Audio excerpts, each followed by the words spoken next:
EFPOGS, TV5, Manila City Government, Office of Senator Marcos, UPPGH, Ionics, Clean Choice Incorporated, Doctora Life Medical Clinic, PAFP, Penn Medicine, Straight Times, Medical City, PCMC, Unilab, PPSSTC, ABS-CBN, Straight Times. Magandang umaga po. Asahi Shimbun, Central Medical International, Reuters.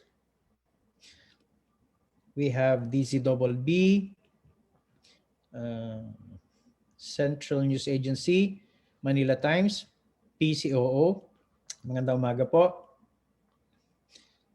GMA News Online, Phoenix TV, Hong Kong, Arab News, Inquirer.net, Newsflash PH, and Agents France Press. Oh, we have a very good turnout today. As of now, we're at 64. We're waiting for about 45 more, but we will proceed.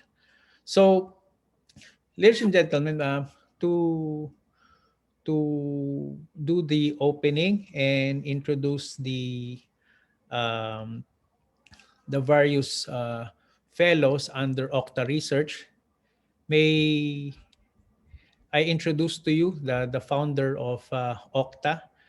He is the Assistant Vice President for Public Affairs of UP and is also a political science professor. May I introduce to you Professor Ranjit Rai. Ranjit, please.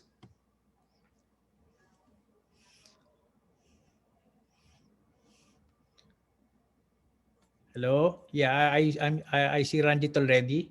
Ranjit, please. Yeah. Good morning to everyone. We would like to welcome all of you to our own media briefing. And just to clarify, OCTA Research is independent. Although we are faculty members of the University of the Philippines, we are independent of the University of the Philippines in terms of our research, our views that we express here today are not the views of the institutions that we are affiliated with. There are many members of the OCTA Research who are faculty members of the University of the Philippines, and there are some from the University of Santo Tomas. So we have different affiliations, but OCTA Research is distinct from these institutions. And while we are very proud of our mother institutions, our affiliations, I, for one, am a faculty member of the Department of Political Science of the University of the Philippines. But our work, our public service work here at OCTA is distinct from my university. And the views expressed in this media conference or media briefing are those of the researchers who are affiliated as fellows of OCTA Research. So for our media partners, I hope that clarifies everything. Where we are, and we have always disclaimed since we started in April 8, 2020, that our views are our views and not the views of the institutions that we are associated with. So OCTA Research was, in a sense, started as a study group in UP, like many initiatives. They started really as faculty members trying to find ways to contribute to the collective fight against COVID-19. So it started initially with Professor Guido David, who is a professor at the Institute of Mathematics, UP Diliman, and myself, a faculty member at the Department of Political Science, UP Diliman. And we decided to do monitoring reports on COVID-19. And the spirit was to build a study group that was interdisciplinary in nature. So it's not just natural scientists, but also social scientists. We were later joined by Dr. Erwin Alampay of the National College of Public Administration and Governance. He's a professor there. And of course, Benjamin Vallejo, professor of environmental science at the College of Science, UP Diliman. Okay. After this, our group grew. We later got in alumni from the University of the Philippines. Dr. Elmer Soriano, who's a medical doctor, Dr. Boying Laliana, a former faculty member of the University of the Philippines and CEO of Idea Core, Mr. Iro Brillantes, who's a good governance advocate and a a big supporter of science and data in public policy making. We also had Dr. Butch Ong, practicing doctor, no, and also a lecturer at the University of the Philippines. We were also joined by Dr. Michael T, also a medical doctor, a professor of medicine at the UP College of Medicine in UP Manila. Okay, and then we were very fortunate and very lucky to have Dr. Nicanor Austriaco, no, visiting professor from Providence College in the United States, from also a professor of biology at the University of Santo Tomas, who joined us. We also have the I'm sorry if I'm missing anyone. No, we also had a couple of our fellows, no, younger researchers who joined us over the last few months. We have a professor, Hernacidel Flores of the National College of Public Administration and Governance. We have Dr. Brian D, a practicing doctor, no, in Cebu, whose expertise is in also an alumni of UP PGH and a practicing doctor and whose areas is in hospital management. And then we also have with us, no, three fellows, no, Patricia Agbuhos, Anisa Nuki, and Chini Lazatin, who will present here today, are new fellows. And I hope I haven't forgotten anyone yet. No, so Dr. Nina, who is also part of our cast today, who will present their papers. Okay, Dr. Troy Hepte, yeah, infectious disease. We have a couple of infectious disease specialists. No? One is Dr. Benji Ko from UST and UST Medicine and the USP Hospital. He's the head of pediatric infectious disease there. We also have Dr. Troy Hepte, a graduate of UE, also an infectious disease expert. We also have Dr. Franco Felizarta, infectious disease expert, but based in the United States, and has been helping us with all the latest researches, no, coming out of the United States. And so this is the interdisciplinary team that we have in OCTA. And we're quite a number of affiliates since we have been added since we started. And we hope that we will continue this public service as we go forward. The goal of OCTA is to provide the country, our citizens, with information, with data, okay, on the state of COVID-19 in the Philippines. And this is the object and the focus of our study group. The weekly reports that we provide are free. Okay, they're non-commissioned and they're not paid for by anyone. Much of the work that we produce in OCTA is really financed by the contributions of the fellows themselves. No? OCTA is not earning anything from the public service work that it has been doing and continues to undertake, especially with regards to its COVID-19 research. So with that, we'd like to thank everyone for attending today, and we hope that we will contribute to the discourse to a better understanding the state of COVID-19 in the country. Thank you. Good morning. Thank you very much, Professor Rai, for that wonderful introduction. Now to our first presenter. He is our resident mathematician. He has his PhD from the University of the Philippines, and he's one of the senior fellow of OCTA Research. May we introduce to you Professor Guido David. Professor David, please. Yes, hi. Good morning, everyone. Thank you, Eero. And just like to share my slides. So thank you also, Professor Ranjit. So thank you to all who have decided to attend, friends, media partners, uh, academics, researchers, some students. So I have a very brief presentation on monitoring, which I'll go through here.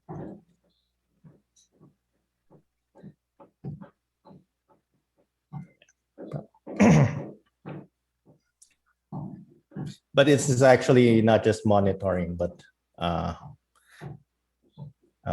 variety of miscellaneous topics.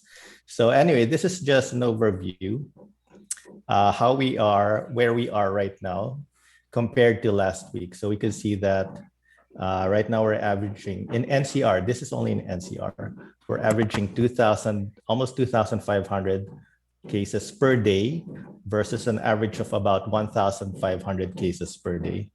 The reproduction number right now is at 1.92, which is the same as around the same as it was last week. So this is a bit of a good news.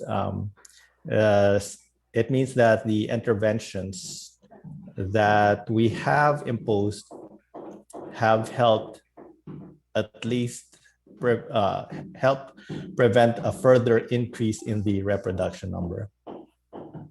We can see that the daily attack rate is now 17 compared to 11.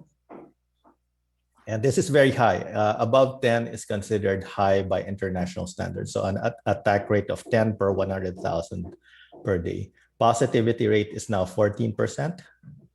The good news is that we are testing more this week. So an average of about 25,000 tests in NCR, or mostly in NCR. For hospital beds occupied, that's almost 3,600 from about 2,950. So we can think of it as that's about a 20% increase in hospital bed occupancy. That's substantial. And the occupancy percentage is now at 50% from 45%. The reason that the increase is not as much in terms of occupancy percentage is because the hospitals have added additional beds. Okay, ICU beds occupancy is different matter. This is just a span of 1 week, and we have increased from 389 to 721. This is a very significant increase in ICU bed occupancy, the number of ICU beds occupied. Although in terms of occupancy, as you will also notice, the percentage increase was not as much because we also added more ICUs to prepare for the surge. Okay, so this is where we are on the right compared to where we were last week.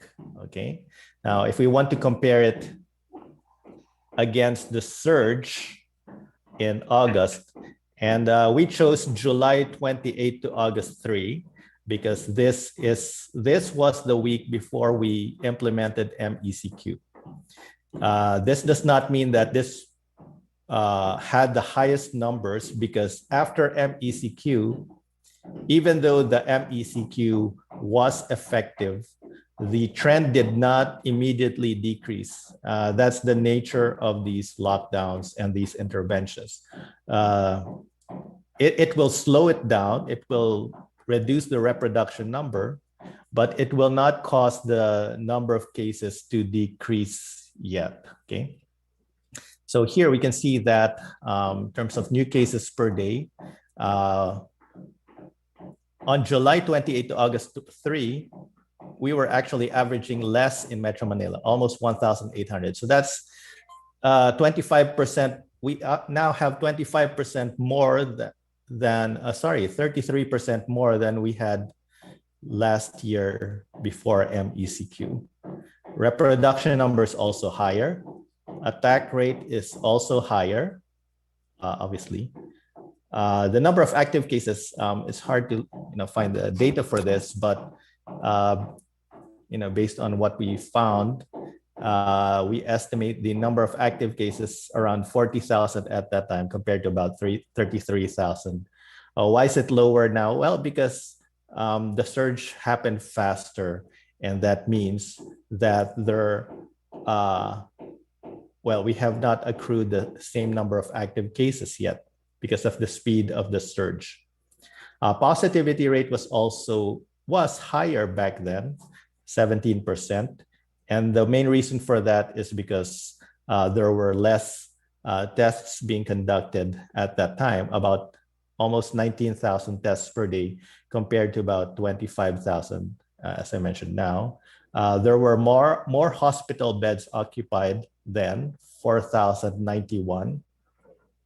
And this is reflected by the number of, partly it's reflected by the number of active cases. More active cases would probably mean more hospital beds occupied. Occupancy was much, much higher than 83% compared to 50% now this week. And that is primarily because of more hospital beds provided. For ICU beds, there's actually a higher occupancy now compared to last July 28 to August 3. So 721 ICU beds occupied now compared to 520.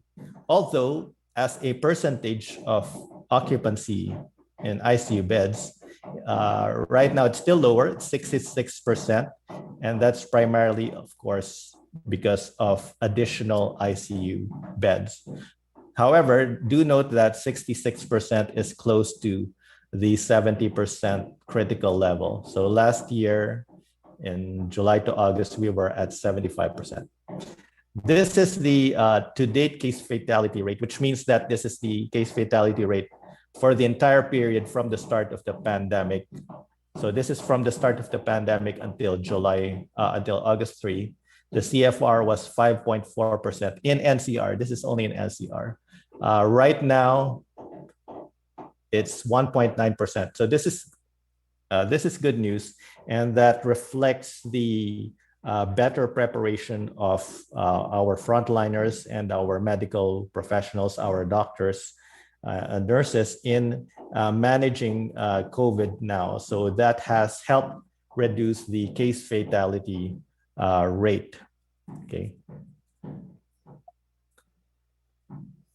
And if we look at it month to month, these are averages for the entire month. So back in August, we were averaging 2,354 cases per day. Why is it much more than this one, 1,794? Because as I mentioned, cases still continued to increase throughout the month of August, even though we were under MECQ.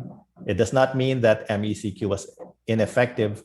On the contrary, MECQ was effective at that time, but when you when you implement interventions and changes in quarantine protocols, the effect in reducing the reproduction number may be immediate, but the effect in reducing the number of cases is not immediate. In fact, from August 3 or August 4, it took us about 27 days to flatten the curve or to start slowing down or reversing the trend in the pandemic. So what that means is, or what we are saying is, even with an effective intervention, it can take us 4 weeks before the trend can reverse. Will it take 4 weeks now? We don't know for sure. Circumstances may have changed. It may take longer than 4 weeks. It may take less than 4 weeks. But we do know that it will take some time. It will probably not take 1 week. It will probably not take just 2 weeks, especially at the state that we are in now. Okay, so what's the bottom line here? Bottom line is we're essentially back in July to August now. And the only difference is that we are more prepared in terms of healthcare capacity. So we have more hospital beds, we have more ICU beds. When will we see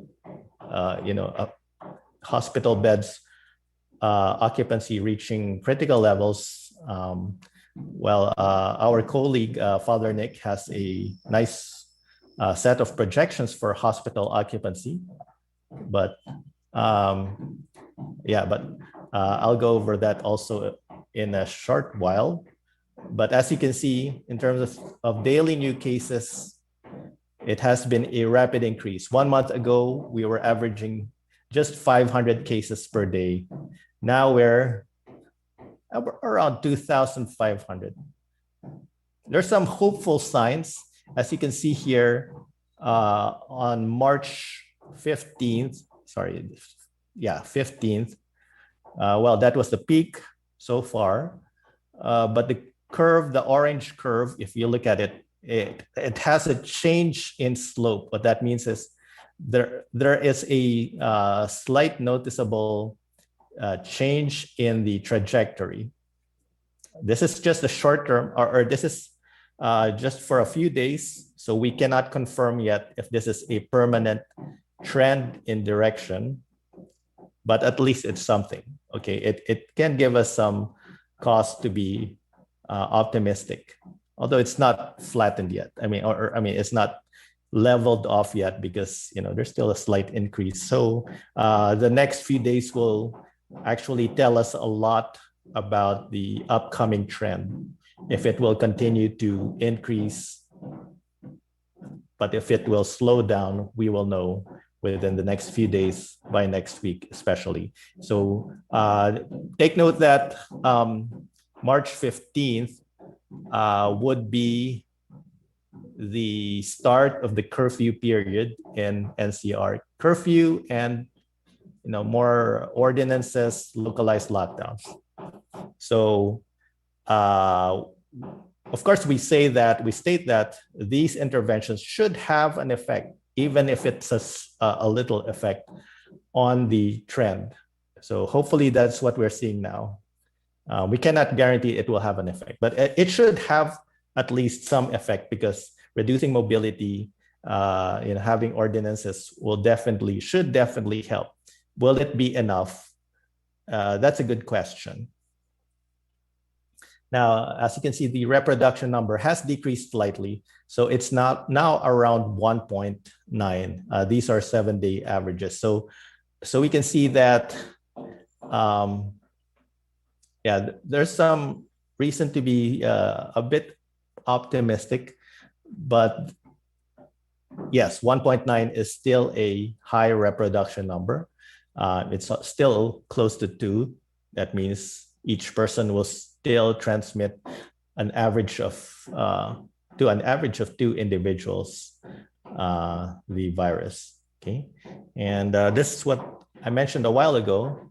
So Father Nick will be presenting later. We'll have a better hospital projection. But if you look at the rate of increase in hospital beds being used from March 1 until March 17, it's almost linear.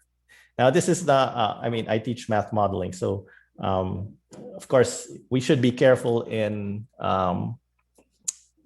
looking at patterns. It does not mean that it will stay linear or it is really linear. It's just an approximation. As the trend grows faster, the hospital beds occupancy should actually increase faster than a linear rate. What that means is it will start becoming more exponential or start increasing faster. Okay, but if we even project this linear trend here, So again, about 2,500 hospital beds occupied on March 1 to almost 4,000 beds occupied on March 17. The slope of this is about 88 new hospital beds occupied per day. So that's a linear slope. So if we project using that, we'll see that we will reach on April 1st or 2nd, we will reach about 5,200 hospital beds occupied. What's the significance of 5,200? 5,200, that's about 70% of the current capacity. So it means that if we don't increase capacity further, we will reach the 70%. And I'm sure Father Nick will have somewhat similar, but his projections will be better because they are based more on the model. These are just simple dynamics, linear dynamics. But even if we follow this trend, then we'll see that by April 10th, we will be, or I think this is April 10th or 11th, we will be at 6,000 hospital beds occupied. That will be 80% of hospital beds. So we'll be at 80% full by April 10, assuming that this trend continues, okay? Again, these are just simple projections as I outlined here.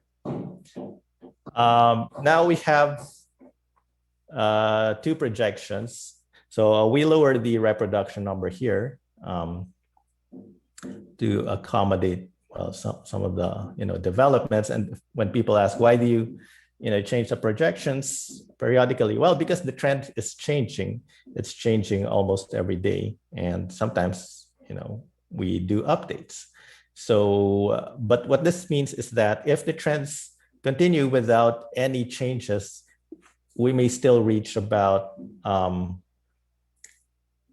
more than 4,000 or maybe almost 5,000 cases per day by end of March. I think it's probably around 4,500 or something like that. But with the most optimistic change in the trend due to the localized lockdowns, we see the blue curve here. Actually, these are very optimistic. I mean, I would be very happy if this happened in practice. If these optimistic trends or projections occurred, then we would be able to keep the number of cases to about 3,000, and even until mid-April, it will still be less than 4,000 cases per day. Again, this is a very wide range. The actual scenario will most likely be in between these two extremes. Well, I won't call them extremes. It could happen that we could, flatten it. In theory, it could happen. I mean, it's not likely.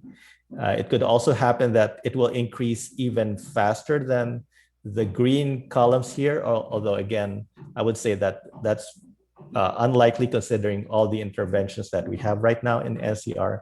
So mathematically, the most likely scenario would be between these two extremes. So between the highest projections and the most optimistic projections. Which one will happen? Well, I hope it's the optimistic projections. We all hope this is what would happen. Okay, so that's it for my math stuff, but just some random comments. Some of these were sent to me by some people who don't wish to be named. So there are some studies that mention the possibility that vaccines based on inactivated virus may cause a false positive PCR test result. So I've confirmed this with some doctors, but I haven't confirmed this with all the doctors. So I'm sure there are several medical professionals in the audience. I'm not saying this is the case. I'm just pointing out that this may need to be investigated or checked. And of course, this is not responsible for the surge, because we know that hospital bed occupancy is increasing, and that won't be due to false positive PCR test results. That will be due to actual cases, actual severe and critical cases. So there's a genuine surge, but at the same time, we should still check if there are false positive PCR test results from those who have already been inoculated with an inactivated virus. Okay. The second point, which I did not mention here, is, again, I'd like to echo what we mentioned in media, that we call for the national government to prioritize vaccination in National Capital Region. If we wait for the projection for the whole Philippines to achieve herd immunity, that will be about 70 million vaccines, and some projections mention that it could take 2 years or longer. But if we focus on NCR and perhaps the surrounding regions, then we just have to vaccinate 7 to 8 million, a much lower number, and we could possibly achieve herd immunity in NCR. And by achieving herd immunity in NCR, will definitely reduce the risk of transmission in other provinces as well. So thereby, we are also protecting other provinces indirectly by protecting ourselves in NCR. And then some, again, this is something sent to me. So I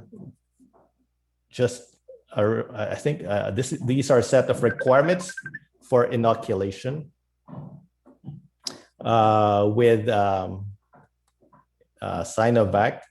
So I'm sure the doctors will have these already, but I just want to bring them up for discussion. So patients with malignant tumors will not be vaccinated. Basic diseases such as hypertension, diabetes, other drugs will not be vaccinated.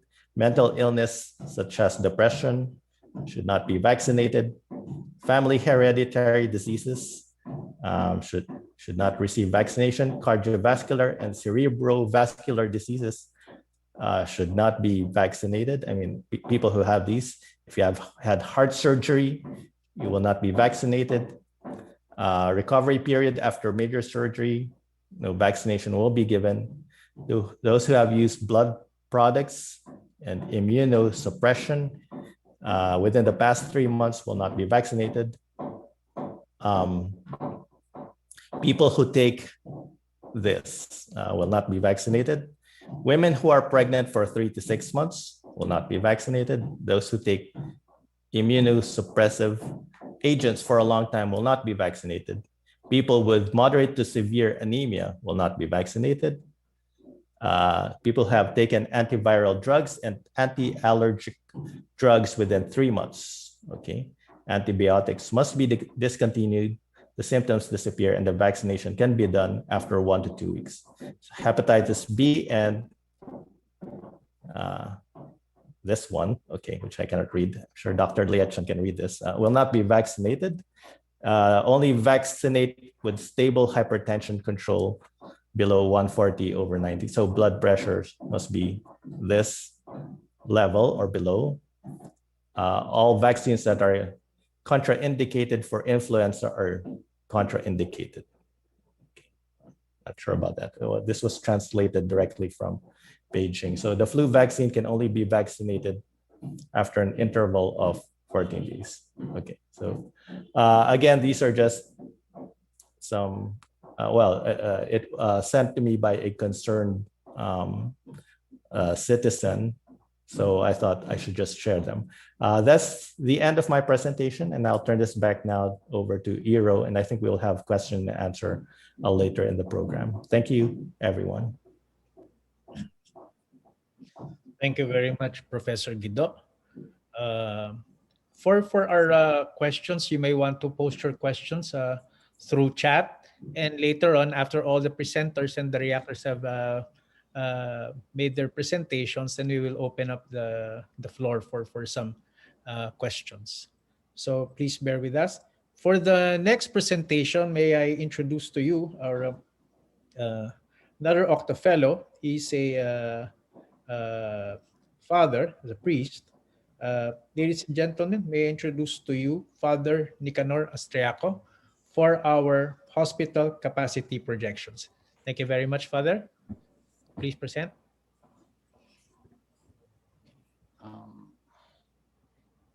Can I go ahead and present? And I'll just go ahead and use my slides because that way I can just move them. So can I just share my screen, please? Thank you. Father, you can share.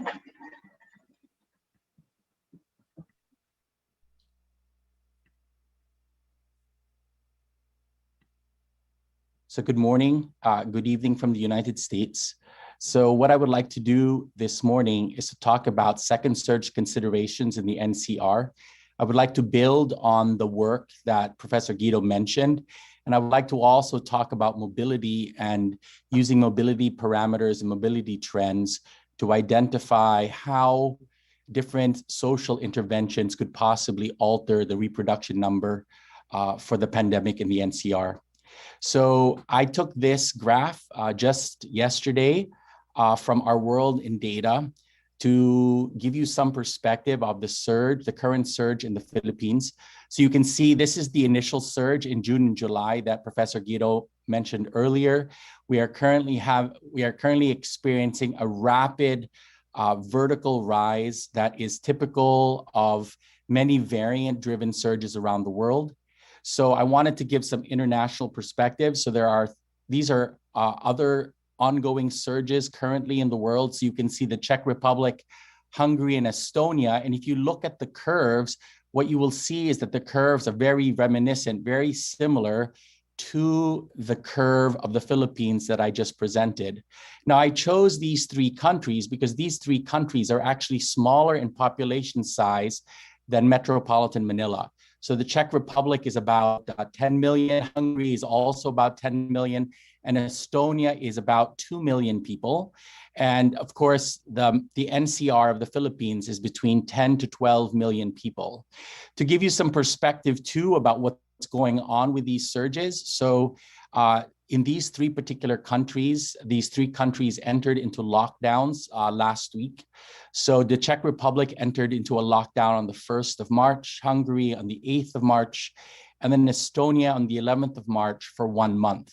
And if you look at the news reports regarding these, the purposes of these lockdowns was to prevent the healthcare infrastructures of these countries from being crushed.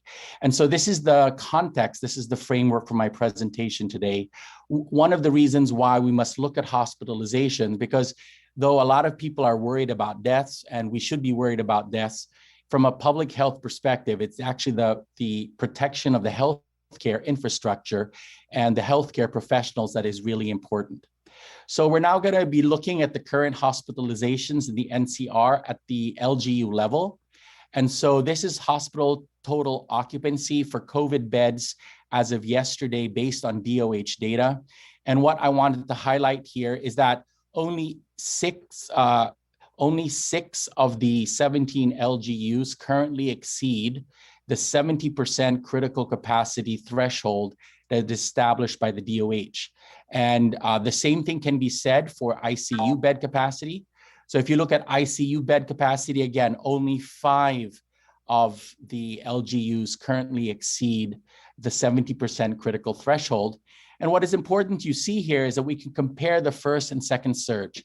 So as you saw with Professor Guido's presentation, when you compare the first and second surge, even though the numbers are actually greater for this current surge than the surge that happened in June and July and August, what you will see with regards to just hospitalization is that for total beds, 12 at August 13, and I chose August 13 because August 13 is actually a week after the MECQ was reimposed in the capital. And as I will talk about when we discuss the modeling of hospitalizations, there is strong data to suggest that a patient enters the hospital 7 days on average after he or she is first experiences symptoms. So you have to wait for a delay of 7 days before this at any particular point to look at hospitalization. So looking at August 13th here in terms of total beds, even though, as Professor Guido pointed out, the overall number of beds that were occupied were actually lower, what you see is that 12 of the 17 LGUs had already surpassed the critical threshold. In contrast, at this present time, so as of yesterday, only 6 of the 17 LGUs are facing critical numbers in their total beds. We see the same trend with the ICU. So with the ICU here, down here at the bottom, you have on August 13, which is again a point right after, 1 week about after the MECQ was reintroduced into Manila, 8 of the 17 LGUs had exceeded the critical threshold. With regards to the current surge, you see it's only 5 of the 17. And this is just to reinforce what my colleague, Professor Guido pointed out, is that the city and the country is simply better prepared for this surge than it was in August. And that is something I think we would all like to emphasize, that the hospitals in the NCR are less crowded now than they were at the peak of the first surge. So we don't know what the peak is of the current surge, but we are already at the peak, but in terms of daily cases, and in fact, have exceeded that number. But in terms of hospitals in the NCR, they're still less crowded. So now we're going to talk about projected hospitalizations, because we're not just concerned about what's happening today, we're also worried about what will happen in the future. And so this is modeling. And as Professor Guido pointed out, what we do is we model. And a lot of people don't quite understand what we do when we model. I've had people tell me that modeling is about doing magic. It's actually doing math, and it's doing math based on pattern recognition. So what we do is we look for patterns in the past behavior of the pandemic, and then we use these patterns in order to predict what will happen in the future. As you can see, since everything is based on assumptions, I have to list the assumptions that will go into the model that I'm going to present. And so these are the assumptions. And I'm going to just describe each one, because it actually gives you a sense of the pandemic in the Philippines, in fact, in the NCR.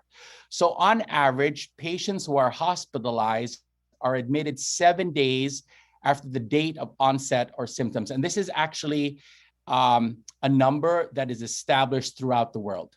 So if you look across all countries, all cultures, what you see is that COVID occurs in really 2 phases. And if you recover from the first phase, then you will recover without any need for hospitalization. If you need hospitalization, the severe symptoms, the symptoms that drive you to the hospital, actually appear about 5 to 7 days after you begin getting symptoms. And the thought here is actually the reason why people are driven to the hospital is not necessarily the COVID infection itself, but the body's response to the COVID infection.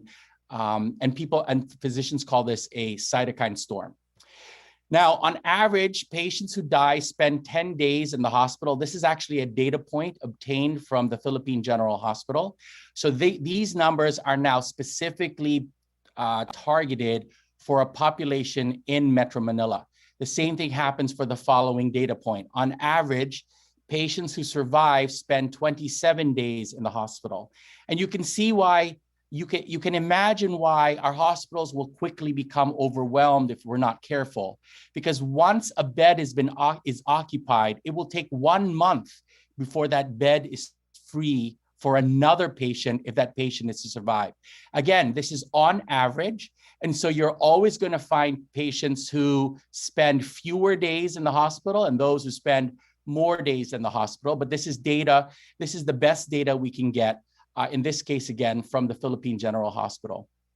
In the NCR, mortality rate is about 18% and hospitalization rate is about 11%. This is from DOH data and CESU data from Quezon City. So we have very detailed records of of each individual patient who is declared COVID positive in Quezon City. And so we can actually calculate the average mortality rate, the expected hospitalization rate, given this large population of Filipinos living in Quezon City. And so we're using this as our projections. And then ICU occupancy is about 10% of total occupancy. This is a trend over the last 3 weeks. It's actually, this is a very conservative model. So I've chosen to, in many ways, try to model a scenario which is the best case you could get. So current ICU occupancy is about 11%, but so I'm going to 11% of total occupancy, but I'm going to assume that it's actually better than that, 10%. And in terms of the total bed capacity, as Professor Guido pointed out, the Department of Health has been increasing gradually the number of beds, both total beds and ICU beds over the last few weeks in order to respond to the surge. And so what I've done here is I've assumed a number that currently exceeds the allocated bed capacities at this time by several hundred. So I'm going to assume a total bed capacity of 8,500 beds and an ICU bed capacity of 750. Both of these are still greater than the current capacity that is established by the DOH as of yesterday.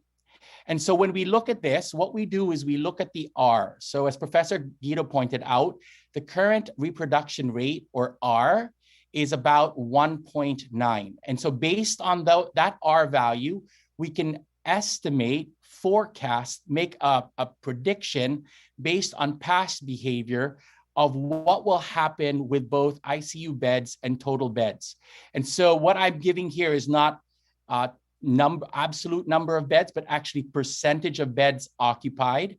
And so what you see is that we're currently, as Professor Guido pointed out, total beds occupied is about 50%, and we've got ICU beds occupied that's approaching 70%. And with an R value of 1.9, we expect both of these values to exceed the critical threshold by basically the end of the month. And critical levels, as in maximum capacity of current allocated beds, will be reached around Easter.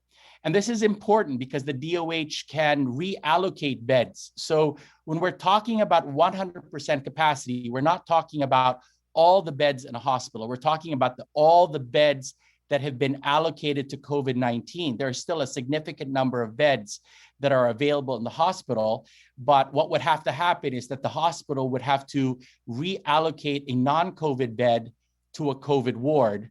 And Dr. Michael T and I are actually working on a model to try to examine the effect of staffing limitations on occupancy, because this model simply assumes that you can keep increasing the number of beds. But as everyone knows, one of the limiting factors of the public health structure in the NCR at this time is actually staffing.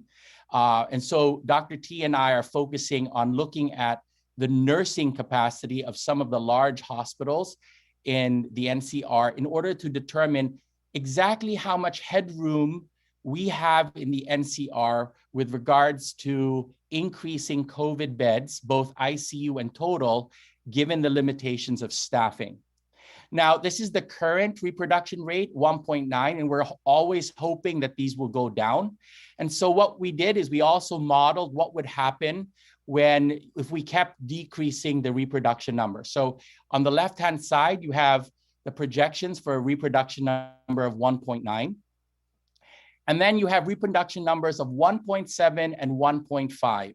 And what you should see is that if we are able to drive these reproduction numbers down, then the exponential increase in hospital bed occupancy is going to level off.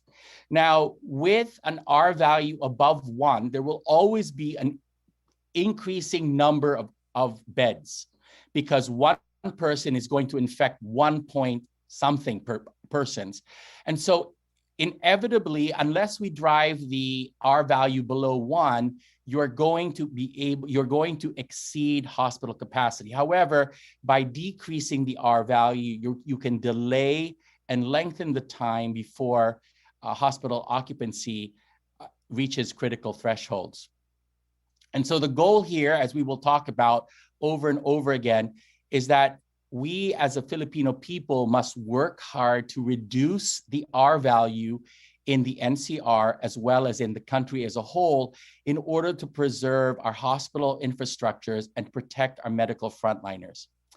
Which is why I'm going to end with a brief discussion on mobility. So mobility is, this is a basic rule.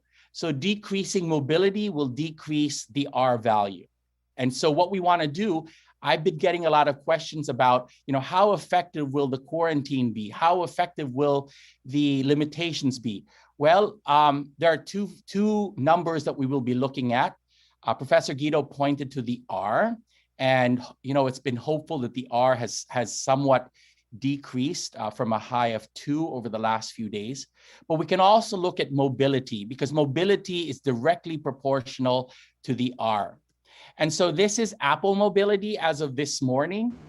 And usually what I do is I confirm Apple mobility with Google mobility and Waze mobility data, but Google mobility and Waze mobility data are still not available for the past week. And so this is the curve that you get on Apple mobility. And what you will see here is that the first surge occurs around here, and you can see that there is a significant drop. This is actually the MECQ that was reintroduced into Manila at the beginning of August. You have the 2 sharp peaks, which are the 2 super typhoons that passed through Manila in the fall. And now you have Christmas and New Year. So you have 2 different peaks. And you can see how a single day of holiday can rapidly decrease the levels of mobility equal to an ECQ. And I think that's very important to keep in mind that even without a mandated ECQ, the Filipino people can limit their mobility in order to mimic an ECQ level type of a quarantine.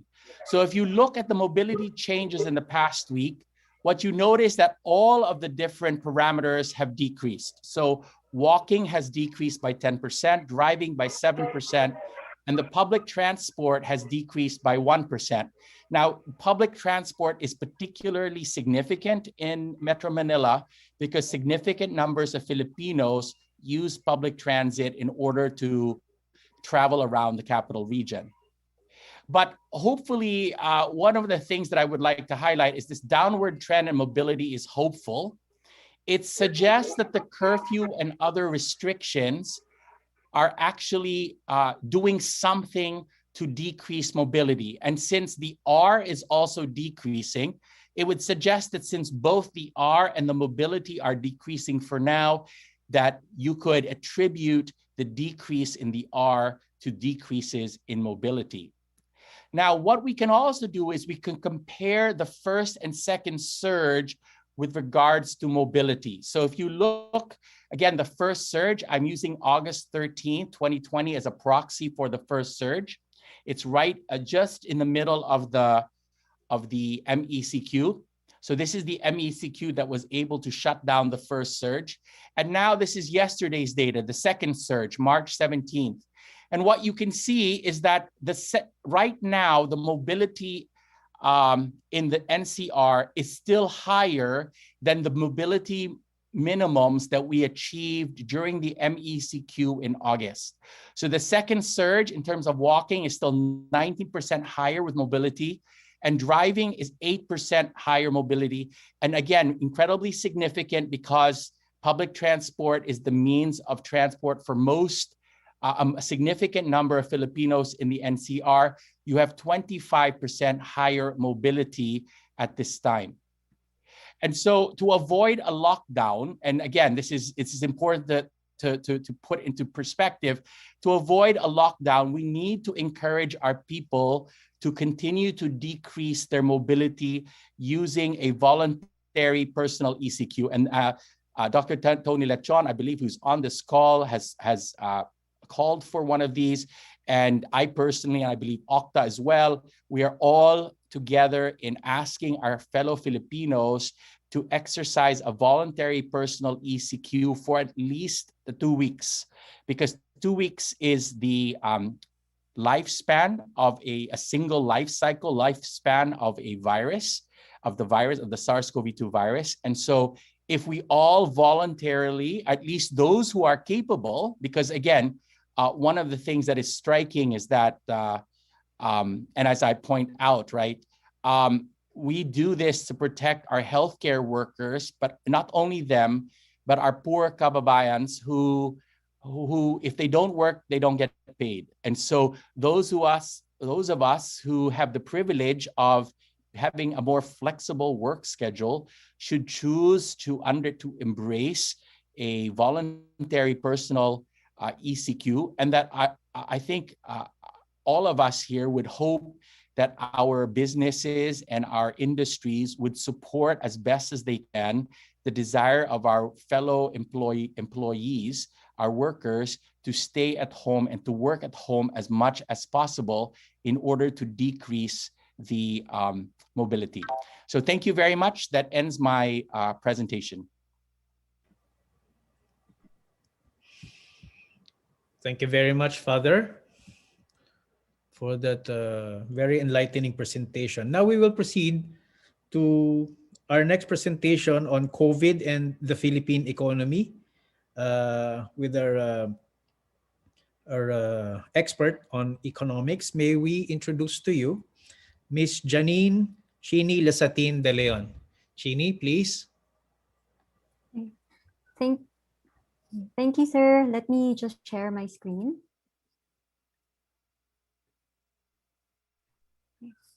All right. Can you all see the screen, the presentation? Yes, please proceed. All right.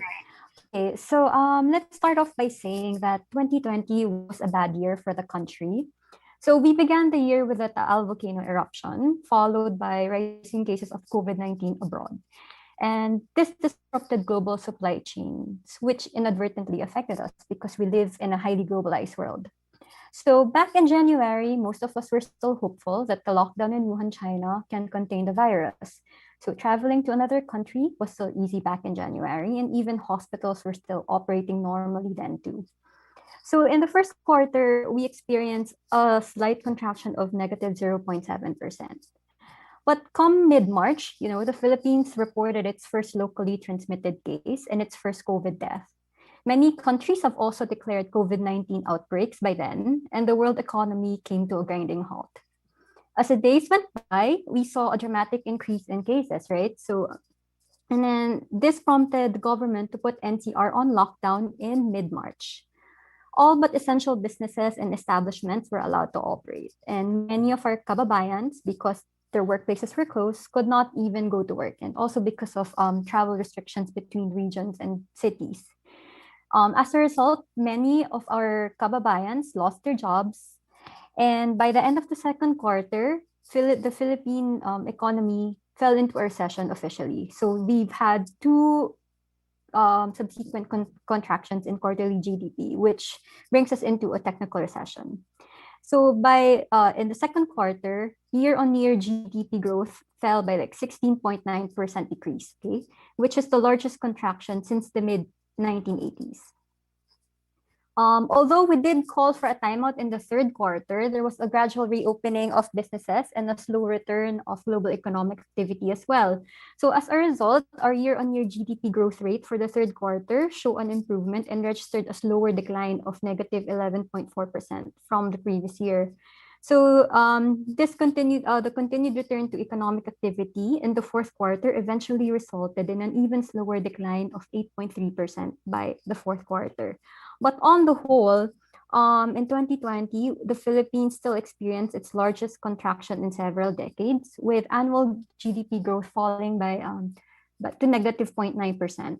So the country last experienced a technical recession back in 1991 during the power crisis. And before then, the largest recession was in the 1984 and 1985 with the debt crisis back then, right? So what accounts for these well, when we dissect the growth in GDP, which ones actually declined, right? So the economic recession in 2020 can be mainly attributed to the fall in household consumption as a result of job and income losses. So, people lost their jobs, so we didn't have spending money anymore to buy or to go to the mall, to go out and eat, etc.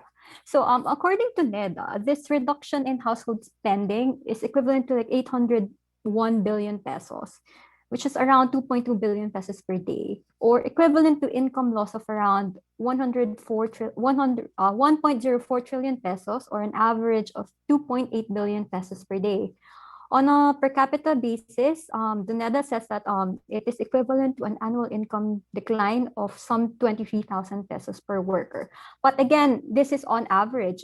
We expect the decline in income to be much larger for the segments of society who couldn't go to work, the poorer segments, women who had to quit their job to attend to their children at home who were now studying from their own homes. And then public spending did increase because so government started using or spending money for COVID response, like in the Bayanihan to Heal as One app, but then they also decreased their investment spending, like in the first few quarters of the year. So investments also fell. And when you look at cross capital formation, this is investments. Due to low business confidence and uncertainty. So at that time, we didn't know what was going to happen in the near future, or, how long the virus was going to last, or how long the pandemic was going to last. So people were holding off on investments then, which led the Philippine economy a decline of 35.8% in gross fixed capital formation for 2020. Exports also dropped due to the global recession. So, external demand was also down, and there was also there's also disruptions in supply chains. And of course, we had travel restrictions, which affected, tourism and many other sectors in the economy. And finally, imports were also down because of the decrease in the combined effect of the decrease in private consumption, investment from public investment to COVID response. Okay, so that's why we have a large decline in imports as well. And when we look at the GDP on the production side, we see that COVID-19 and along with the other disasters that we experienced last year, led to like almost all sectors being hit, especially accommodation and food services, other services, and transport and storage. Accommodation and food services, other services, transport and storage are like high contact intensive sectors, and most of them were businesses or establishments or services that were deemed non-essential. So they were like the most impacted during the pandemic or during the lockdowns as well, right? But as you can see, we have a large an increase in information communication technology, financial intermediation, because people started working from home. There was a larger demand for ICT services as well, right? Okay. So now we know that production, etc., dropped. But this actually also has an effect on Filipino workers. I mean, if you compare, so I got the data from PSA. They released a preliminary 2020 LFS or survey results from the LFS from the past few quarters, and we saw that compared to 2019, labor force participation rate dropped to 59.5%. This was the highest drop, or the lowest, sorry. This was the lowest LFPR since 2005, when they revised the definitions for unemployment. And we also saw high unemployment rate of 10.3, again, the highest since 2005. And underemployment resulted also in about 6.4 million Filipinos being underemployed, or basically Filipinos who wanted additional work or wanted to work longer despite being already employed. And of course, we also saw an average, we also saw a decrease in the average hours worked per week, which also has implications on income. when you look at unemployment by region, we see double-digit unemployment numbers in regions that were hard hit by the pandemic, except for Region 1. I think this was mostly because of the disasters. But yeah, all right. All right, and then now, okay, we can also see, that, okay, so this is unemployment, how much, this was unemployment in the total, but how much jobs were lost in 2020 because of the lockdowns, typhoons, etc. So I did some calculations using the proportions of employed persons in the LFS. And we see that most job losses were in the transport and storage sector. So this include, of course, airlines, buses, land transportation, sea transportation. And because of the decrease in mobility and the travel restrictions, you see that a lot of Filipinos lost jobs in that sector. And manufacturing also posted a large decrease in the number of people employed. Again, because there was low demand for products, there was also factories had to be shut down, and then also here in accommodation and food services activities, we know that we were not allowed to dine in at a certain point in time. A lot of small and medium enterprises who were in the food industry had to close down permanently, resulting in this amount of job losses for 2020. So again, almost all sectors were hit, but some were hit harder than others. Okay. OCTA did a national survey called the Tugon ng Masa survey back in January 26 to Feb 1. So one of the questions in that survey was for respondents to choose 3 of their personal experiences. Like there was a list of experiences, and then they could state another one or something else, but they had to give like 3. So from those surveys, we found that 50% of Filipino adults lost their jobs or sources of income as a result of COVID-19. And if you look at the data, you would see that this was experienced more pronouncedly in the NCR, again because we had to lock down, we had to close different businesses, so our workers really did lose their jobs, and among individuals from classes D and E. So meaning what this means is that the income sources or the jobs of those in classes A, B, and C are more robust to the effects of the pandemic than those in the poorer segments of society. And we also saw that more than half of Philippine adults in NCR, Visayas, and Mindanao experienced a decrease in salary as a result of COVID-19. And again, this was more widely felt by classes D and E. Okay. Other impacts of the pandemic that, I didn't have recent data for this, but there are estimates online. So World Bank, I think in their Philippine Economic Update report, estimates that because of the pandemic, there would be an additional 2.7 million poor people, reversing recent gains we have already made in poverty reduction. Okay. And of course, again, like many of the reports in economics would tell you that the impact of the pandemic will vary across different segments of society, and recovery will be uneven. So the richer ones are more likely to recover faster compared to the people who, like the women who opted to stay at home, or like the women who had to let go of their jobs, or because of some gender norms were retrenched from their jobs. The youth who are not able to go to school. I mean, sure, for people in Metro Manila who probably have internet and computer, education wasn't really disrupted by much. But how about the people in the far-flung areas who don't have internet connection, or who already have problems attending school to begin with? Some of them would probably drop out instead of going back to school when classes resume. And of course, the poor, because of they don't have social assets, they don't have assets to for the rainy day, and informally employed people who because of the closures just were retrenched or fired or lost their jobs, and those who work in contact intensive sectors, because these people were the ones who really had to social distance. Okay. Right. And also, if you read the ILO reports, they emphasize that there would be scarring effects among the youth, again, because of lost time in schooling, lost time in training. And this could lead to lower lifetime wages, higher probability of subsequent unemployment. And also, they can carry the burden of just the global economic downturn itself, like through the years. For example, they would be carrying our debt burden, right? Okay. But in 2020, growth projections for 2020 are positive, but again, subject to risk. So our own country target is 6.5 to 7.5% for 2021. For ADB, they project about 6.5% growth for us for 2021. IMF is 6.6, World Bank 5.9 to 6%.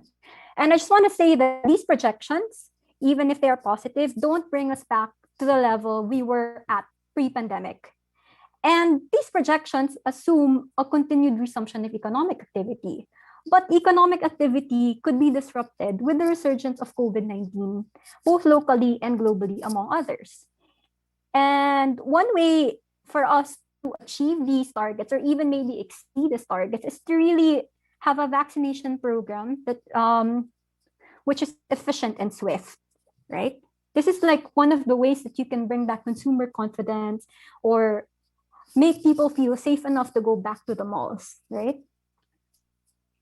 So in summary, the economic impacts of the pandemic are real. So we saw the largest economic contraction since 1984, 1985, and first recession since 1991. And almost all sectors were affected, with many Filipinos losing their jobs. This is undeniable. We've seen this, like 4.5 million Filipinos in the labor force are now unemployed. And 6.2 million Filipinos are underemployed. So containing current and future surges is important for economic recovery. Lifting lockdowns are not enough because there are people who will still choose to self-isolate out of fear for their lives, for the lives of their loved ones, and just general fear of the virus itself. And a fast and efficient rollout of vaccines can help with economic recovery.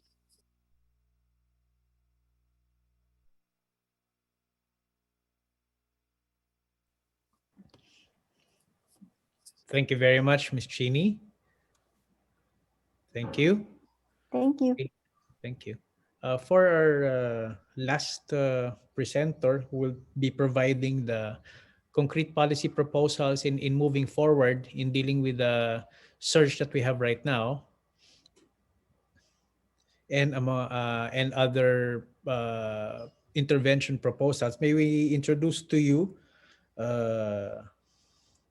our fellow OCTA Research partner and the founder of OCTA Research, Professor Ranjit Rai. Prof. Rai, please. Yeah. Good morning to all our media partners, to our guests. Thank you for attending our media briefing. Three takeaways from my appreciation of the presentations of our three presenters is: number one, it is a serious surge. Number two, there is a very strong possibility that our hospital system, our hospitals, will be overwhelmed in the National Capital Region if we don't do drastic steps. No? And number three, that until we solve the biology, we won't really resolve the problems of our economy. And so mitigating the surge would be very important to jumpstarting economic recovery. So let me preface those takeaways and focus on what our group thinks should be done. And by the way, our group, OCTA Research, builds on the earlier work already provided by other cost-oriented groups such as the HPAC. It builds on the ideas that have been articulated by advocates like Dr. Tony Liachon. And if we put together our own position, reflecting all of those ideas and reiterating them. But so here are the things that we need to emphasize. First, the problem is it's a very serious surge. We cannot minimize it. We cannot downplay it. It's going to affect lives and livelihoods. It's already affecting lives and livelihoods. The key problem now is how to deal with the surge. No, the impact on lives, I think, right now and what we see in the next few weeks, okay, will be very significant. Exponential increase in infections, increase in hospitalizations, and because we have new variants coming in, hospital treatment might also be complicated. Okay, and may lead to more to higher mortality and death. No? Livelihoods, obviously, nobody wants to go out, okay, in a context, no, okay, as a citizen trying to contribute to economic growth, when you have 2,000-3,000 cases of COVID in a particular region, okay, nobody wants to invest. Economic activity will greatly deteriorate, okay, if the context of a surge continues.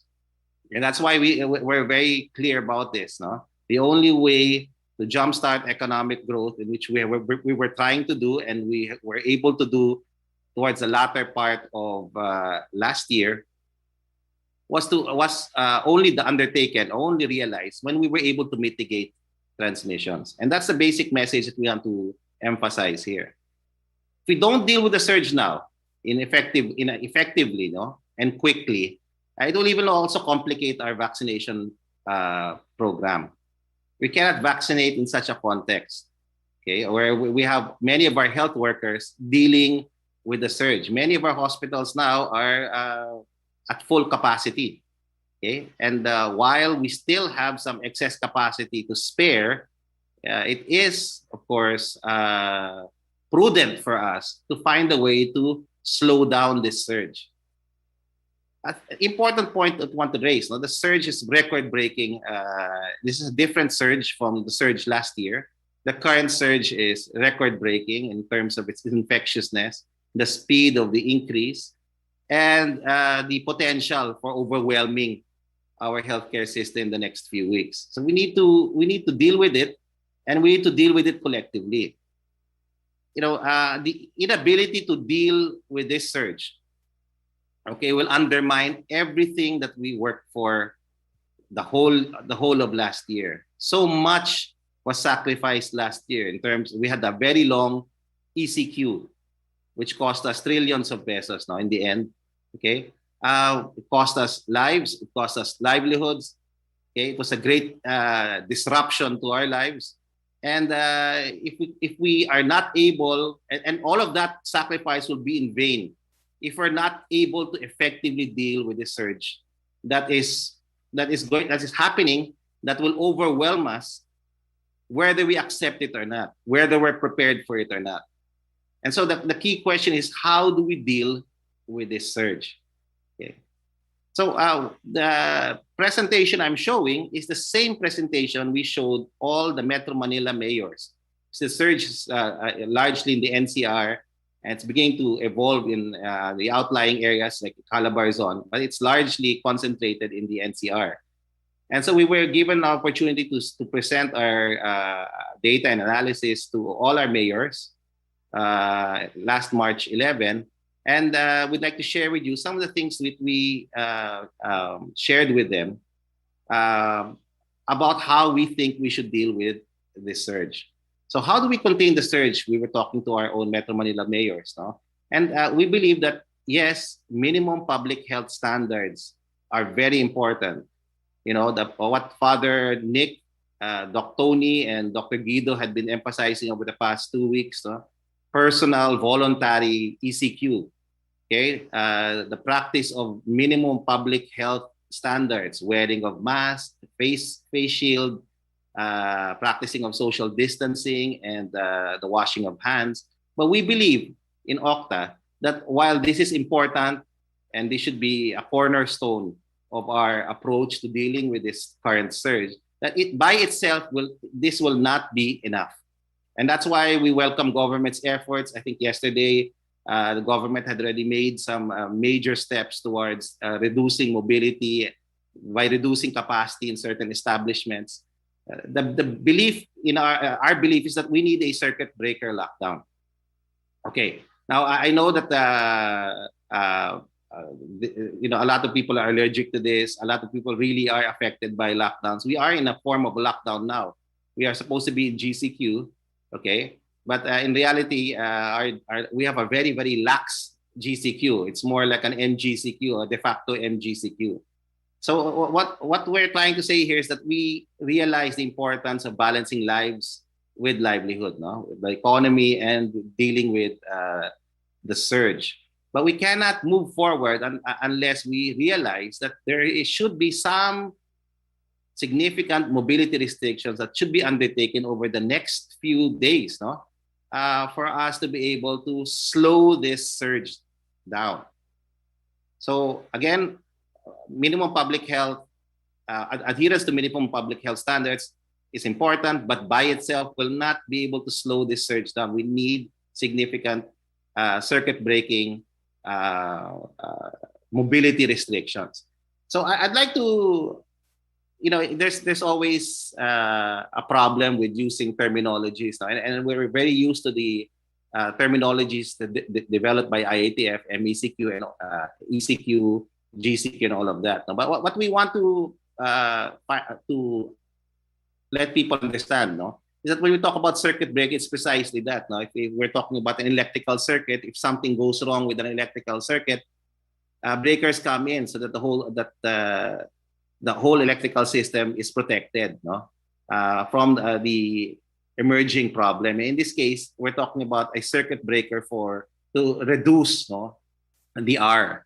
Okay, the purpose of our circuit breaker proposal, and you can call it a hard GCQ, soft MECQ, okay, whatever name that the government decides to use, moving forward, it has to have the impact of reducing the R, okay? Because if we reduce the R, which is now at 1.9 to something like 1 in the next 2 to 4 weeks, it's going to eventually lower infections. It will have definite impact on hospitalization and deaths,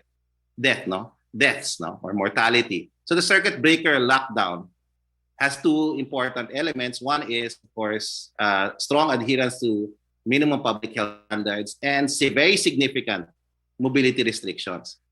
So during our meeting with the mayors, it's almost 2 weeks ago, Okay, next slide. We decided to as a team to propose what we call a hard GCQ. Okay, and when we talk about hard GCQ, we're talking about returning to the GCQ that we understand. Okay, last September, where there are limitations, in capacity. There are limitations as far as business establishments are concerned. There are mobility restrictions, okay? But we understand that, 75% of the workforce is out. We understand that many business establishments are open, and we agree with that, Our notion of a hard GCQ, okay, is, apart from the curfew, is more mobility and added restrictions. For example, we believe our notion of hard GCQ should include a significant amount of our workforce, both in the public sector and the private sector, working from home or on a staggered work hour system. And this, we're just suggesting this for the period, the quarantine period, which is around 2 to 3 weeks. And very specific, public sector, the government can do this quickly. It can decide which offices, okay, are and which personnel divisions are not as essential as others, and decide to ask them to work from home, okay, or on rotation in the week. The simple act of government employees working from home is already will have already a significant impact on mobility. And we're encouraging also the private sector to think in this, to think this way and find creative solutions, such as work from home, as a way not just to help in the fight against the surge, but also to protect the employees from getting infected. Okay. For this period, we're discouraging social gatherings, and we're moving towards Holy Week. And while we're not prohibiting it, we're suggesting that government, the private sector, civil society find ways to discourage, any significant social gatherings, no, outside of social gatherings. No? So, for example, we're thinking of asking the church to reconsider certain practices for the Holy Week. Communities, barangays, no, can have restrictions on social gatherings in their areas. We support all proposals towards reducing this, because the GCQ has a rather liberal view of social gatherings, and maybe we might restrict that. Hello, did Professor Rai, is he off air? No. Can you guys hear me? Yes, I can hear you. Okay, I'm sorry. Yeah. So, of course, certain activities, no, shall now be discouraged during the period of implementation of hard GCQ. And one example of an activity we will discourage and maybe even prohibit, no, is indoor dining. For the moment that we're trying to deal with this surge, no, we'll discourage it, but restaurants can still be open. Okay, so encourage takeout, no. We're thinking that maybe a way forward, and this is what we also suggested to our mayors, is that those who need to go to work should be able to go to work, okay? And those who are not working, okay, and part of the vulnerable group should continue to stay home. And that's why the quarantine pass, reintroducing it might be a very good way to further reduce mobility. So instead of just everyone going out, those who have the quarantine pass, okay, those who are working and need to go to work can go to work. But those who are not working, children below 17, those below 18, the elderly can continue to stay at home just for the duration of the surge. And again, in their concept of hard GCQ, mass transportation should be available to all our workers. Okay, and it should continue. Even in our concept of a soft MECQ, no? Again, these are just ideas for a circuit breaking lockdown. Okay, the idea again is to bring it down to 1. Okay, the period is around 2 to 4 weeks. Okay, and during this period, in both cases, mass transportation should be available to all our workers. So it will just be voluntary ECQ plus, okay, a work from home, significant work from home strategy by government. If government can do that, that will be a major contributor to reducing mobility if many of its government employees can work from home. Next slide, please. However, you know, as we presented with our mayors, if the if the hard GCQ does not work after a few weeks, and remember we submitted this proposal in last March 11, and we informed them that, you know, if it doesn't work after 2 weeks, no, and that should be around next week, no, we may need to consider more stricter mobility restrictions and maybe even stricter quarantine classification. The goal is again to reduce the R significantly. Okay. However, if the R continues to rise after 2 weeks, we move to what we call a soft MECQ. Okay, initially 2 weeks to reverse the R. If the R is still greater than, if the R, okay, is less than or close to 1, then we go back to hard GCQ. Okay, okay. The idea there is if we slow down, okay, the reason, the basis, no, for these quarantine classifications, no, or these circuit breaking lockdown suggestions is to reduce the R significantly. Now, again, if there's also the possibility that if the R increases, then we might need to consider a very strict quarantine. And the strictest in our system is the ECQ. Where hopefully with all of this, we won't even need to go to ECQ. So again, we reiterate, the proposal is for a hard GCQ.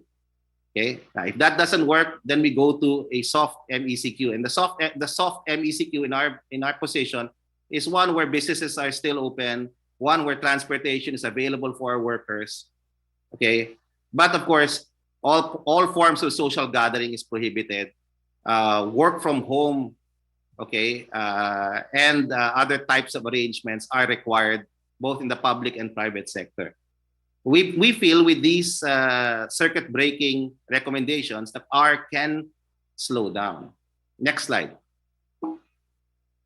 Okay. Now, we want to clarify this. The soft MECQ or the circuit breaker lockdown that we're suggesting is different from the MECQ that we're used to, that was first implemented and was very successful in reducing the surge last August 2020. And it's different in that operations of government offices, industries, including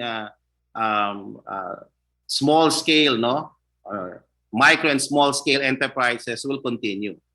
But for government and big industries, a significant percentage of the workforce are allowed to work through various arrangements such as work from home or staggered work hours. And this is by edict, meaning it's a requirement that the private sector must reduce the number of people working in their offices as much as possible during this the implementation of the so-called soft MECQ.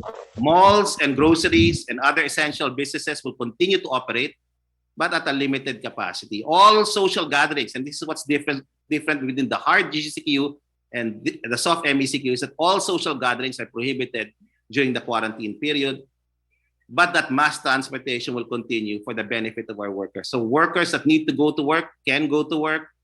Yung mga arawan natin na empleyado, continue pa rin ang trabaho nila. Vendors will still be able to do their vending of their goods, The talipapas and markets are still going to be open, but with stricter enforcement of minimum public health standards, certain limitations on capacity. But all of these elements of the economy that are essential will continue to run. So this is what we're suggesting, and the soft MECQ will only be suggested if the hard GCQ, which our mayors are already doing now, in a sense, will not be able to reduce the R significantly. Next slide. So the other recommendations, Okay, during this period of surge, we believe that in reiterating the importance of the best practices we utilized to deal with the surge the last time it hit us in August, and that is really to intensify testing, tracing, and isolation. Okay, we believe that the best science is telling us that this is the way forward as far as dealing with surges are concerned. In communities that are high infection, okay, we believe in significantly increasing targeted testing.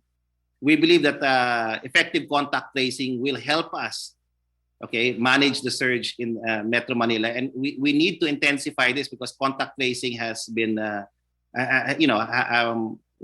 we're having challenges as far as contact tracing is concerned, even in certain LGUs. Testing is also a big challenge in the NCR still. There's some LGUs that are not testing as much as others, and we need to have that kind of expanded testing, tracing, and of course isolation. The continuing quest for building isolation. But isolation is of the three. Isolation, I think we have a lot of isolation units now still available. And while this surge is evolving, these isolation units will be crucial. So keeping them available and in working condition will be important for the local government units dealing with the surge.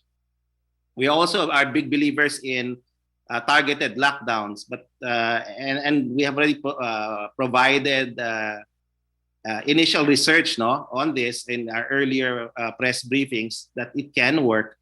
But we want to emphasize that lockdowns are most effective when communities cooperate, and so we urge the national government together with the local governments to coordinate with one another to ensure that lockdowns are humane, protective of individual rights, and are fully supported with the minimum basic needs for communities to survive at least for at least 2 weeks. Okay, we don't believe in short lockdowns. We believe in lockdowns that are effective. Okay, but this will require a lot of support from local government and, of course, definitely from the national government in terms of providing testing, in terms of providing funding for contact tracing, in terms even of providing some form of non-monetary support for the communities that be affected by lockdowns. But lockdowns are a way forward, no? A granular strategy, no? A way forward as far as dealing with this very serious surge is concerned. Next slide, please. Okay, we've been emphasizing this since last year. It's been emphasized by other groups also, but we want to re-emphasize again, no, that the need for local governments, no, and the national government to find ways to monitor and enforce compliance with minimum public health standards. No? Okay, this is a standard recommendation of OCTA, and we feel that but while we have a survey last December of adults, okay, respondents in Metro Manila, and while 9 out of 10, okay, residents of Metro Manila do comply in general with the minimum public health standards, many do not regularly use the face shield. Many regularly are unable to exercise public social distancing. Okay, and so these are the challenges, no, in a highly dense metropolitan area like Metro Manila, and it becomes crucial when you're trying to deal with a variant-driven surge as what we have now. So we cannot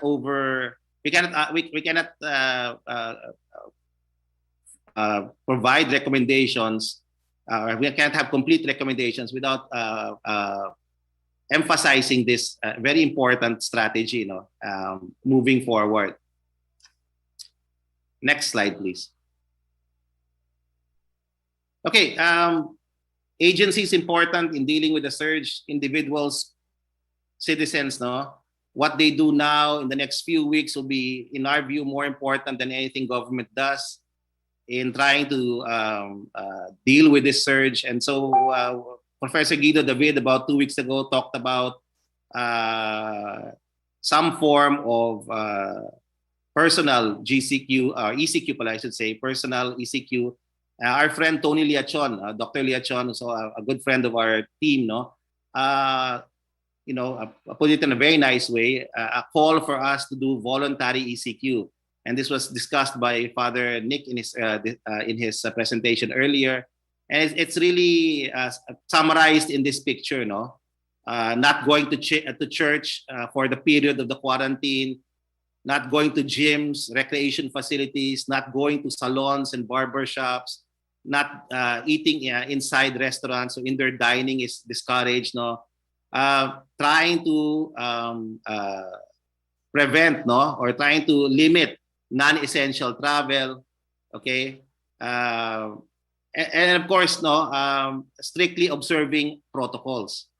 And if we can work from home, and we're permitted to do so, let's take that option.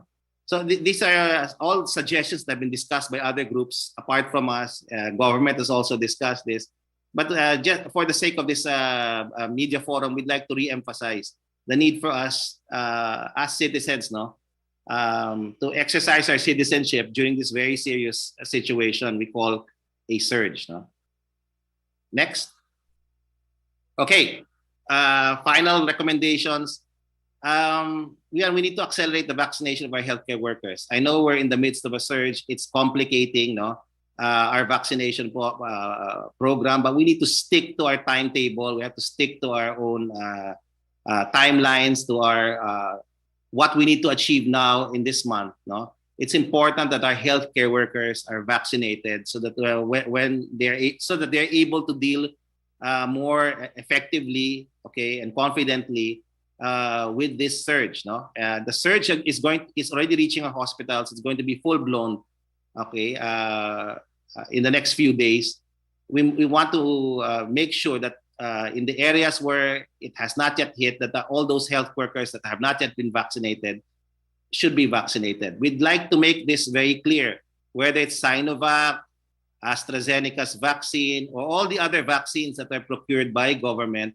We support the vaccination drive of government, and we encourage all our health workers to use all the available vaccines procured by the Department of Health, and to get vaccinated ASAP, no?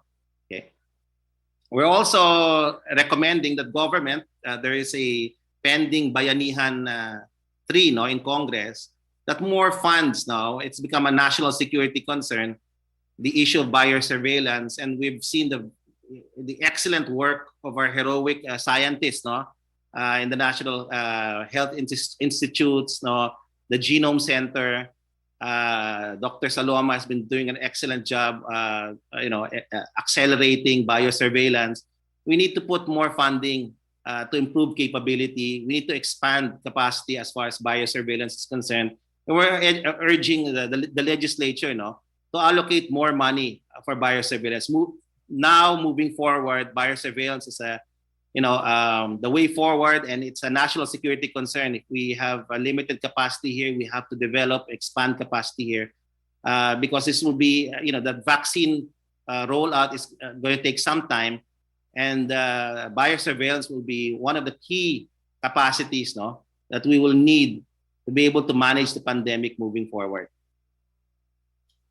Last slide, please. So in closing, we like to emphasize this is a serious surge. No amount of minimizing will, bring down the importance and the relevance of this surge. It's important for us to first see this as the major problem that we have to deal with now. But while serious as it is, the surge in the NCR, we believe in OCTA, can still be mitigated.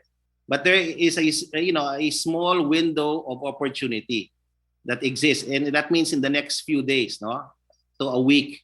Okay, the key for us is implementing timely and appropriate responses to reverse the surge.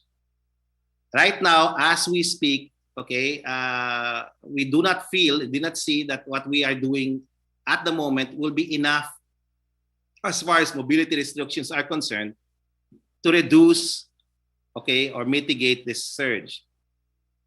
The situation in the region as of now is still manageable. We need to act as one, and we need to act now.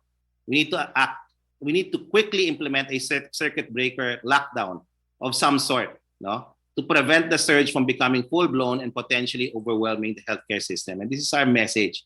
Whether it's a hard GCQ, which we have been trying to articulate over the last 2 weeks, or if the government decides a soft version of the MECQ, an emergency lockdown, call it whatever name, where transportation for our workers are still provided, where support for people affected in targeted lockdowns is provided, where most businesses are still open, but certain establishments or certain practices are discouraged, and majority of our workers are working at home, then we hope that the government will think about this and implement some version of these recommendations in the foreseeable future, and as soon as possible if they can.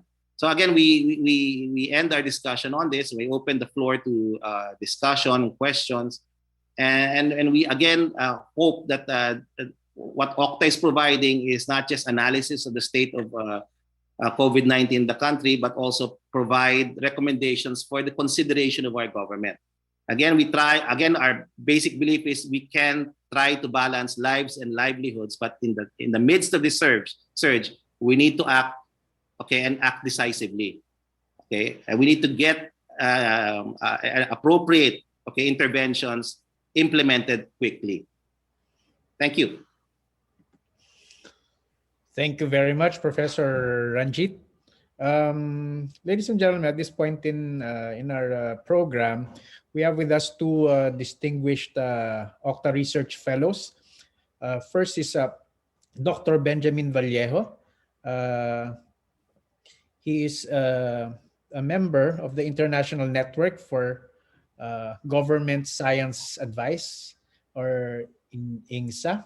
And we we have with us an infection disease expert and a fellow of OCTA Research, Dr. Regina Berba. They'll be the ones who will provide the panel reactions to our presenters. Dr. Benjamin, please. The floor is yours. Thank you. So good morning to everyone about the presentations presented by our experts who are one of the leading scientists and economists in their fields in the country. What OCTA did is actually to present a lot of options for the government and the public sector and our citizens on what would be the most appropriate response for COVID-19.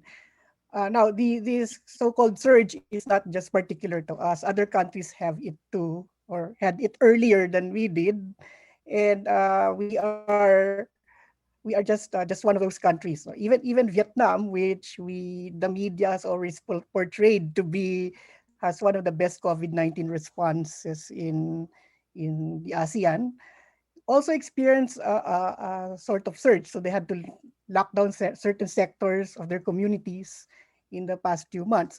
No, but to contextualize this, I would like to share a few slides about the effectiveness of all government responses internationally with respect to COVID-19. So if the host would allow me to share, just to contextualize this. Okay, so I think one of the big questions now for governments around the world is where are we now and where we can improve on our COVID-19 response. This is not just a thing for us in the Philippines, but also for other countries. So maybe we can ask the question, how did we fare after 1 year? Are we really good at it, or do we need to improve? Now, one thing is for sure, there's no perfect government response to COVID-19. Even relatively successful countries like New Zealand or Vietnam have their own shortcomings, and they're meeting it. So what are the three general interventions we can have for this? Maybe containment, health promotion, and economic policy interventions. And OCTA has already presented almost all the scientific information that would lead us to come up with consistent policies on this. And these science-informed policy interventions are set by government science advisors worldwide. That's a general consensus for our community of science advisors. Now, the principle is if we contain, this would lead to good health promotion, which would result in economic growth or preventing at least a recession or contraction of the economy. Certain countries have achieved this, namely Vietnam and China in ASEAN, and I think Thailand. Okay? Prevented widespread recession of their economies. So it's only based on containment and how consistent we are in containing COVID-19, which would lead to health promotion. So what we have achieved in this country, in the Philippines, and we should credit ourselves as a community, as a nation for that, is initially, during the first national lockdown, we really lowered the R0, which means that we can continue to do so if we have consistent policies. And the government has adopted a COVID-19 suppression strategy, which we know now as flattening the curve. We are in the majority of countries that have adopted that kind of strategy. There are a few countries have identified the COVID-19 elimination policy, and most notably that's New Zealand, but they are in the minority. Most countries adopted COVID-19 suppression, which means we need to put a lot of effort on containment and provide economic support, health promotion policies. In a sense, the government has done this to a large extent. And we have had what we call a high stringency approach. On a scale of 1 to 100, we are at 70.3, which is quite high compared to other countries. And we have done this mainly through a law enforcement and policing approach. So I just want to present a few slides here, which we got from the Oxford Government Response Tracker and the International Network for Government Science Advice COVID-19 evidence to policy tracker. This is based on data that's provided by the government health ministries of WHO member countries. So our government is regularly reporting to the WHO on policies, and this is the basis for this data here. So the question is, how effective have been our policies since the pandemic was announced by the WHO? What you see on screen is actually a correlation matrix of all of these policies. There are metrics that have been used to measure how effective the policies are. I can't go into details for that due to time constraints. But if we view this correlation matrix, which is based on data, and we will see that some of the colors here are in purple, which means the policies are effective. The ones in brown is that we're not really effectively implementing it for one reason or another. And the ones in light purple or gray means we need to improve on that. So for example, if we look at one example here, which we are quite successful in implementing, restrictions on internal movement during the first phase of the pandemic is positively correlated with workplace closing because they go together. However, we need to improve, for example, on contact tracing, which is a health promotion policy. This square is really in the brown, and it's negatively correlated with restrictions on gathering. Perhaps we are allowing people to gather or to report to work without testing. But we have already more or less done that, improved on that capacity. Now, let's look at the cumulative cases in the 4 ASEAN countries in the past year. The Philippines and Indonesia have had the highest cumulative number of cases, while Vietnam and Thailand more or less have lowered the increase of these cases. Now, let's look at the cases here of these ASEAN countries that more or less have large populations, because Malaysia has a smaller population than ours, and Singapore is not really a very populous country compared to us. So let's look at the Philippines, Indonesia, Vietnam, and Thailand.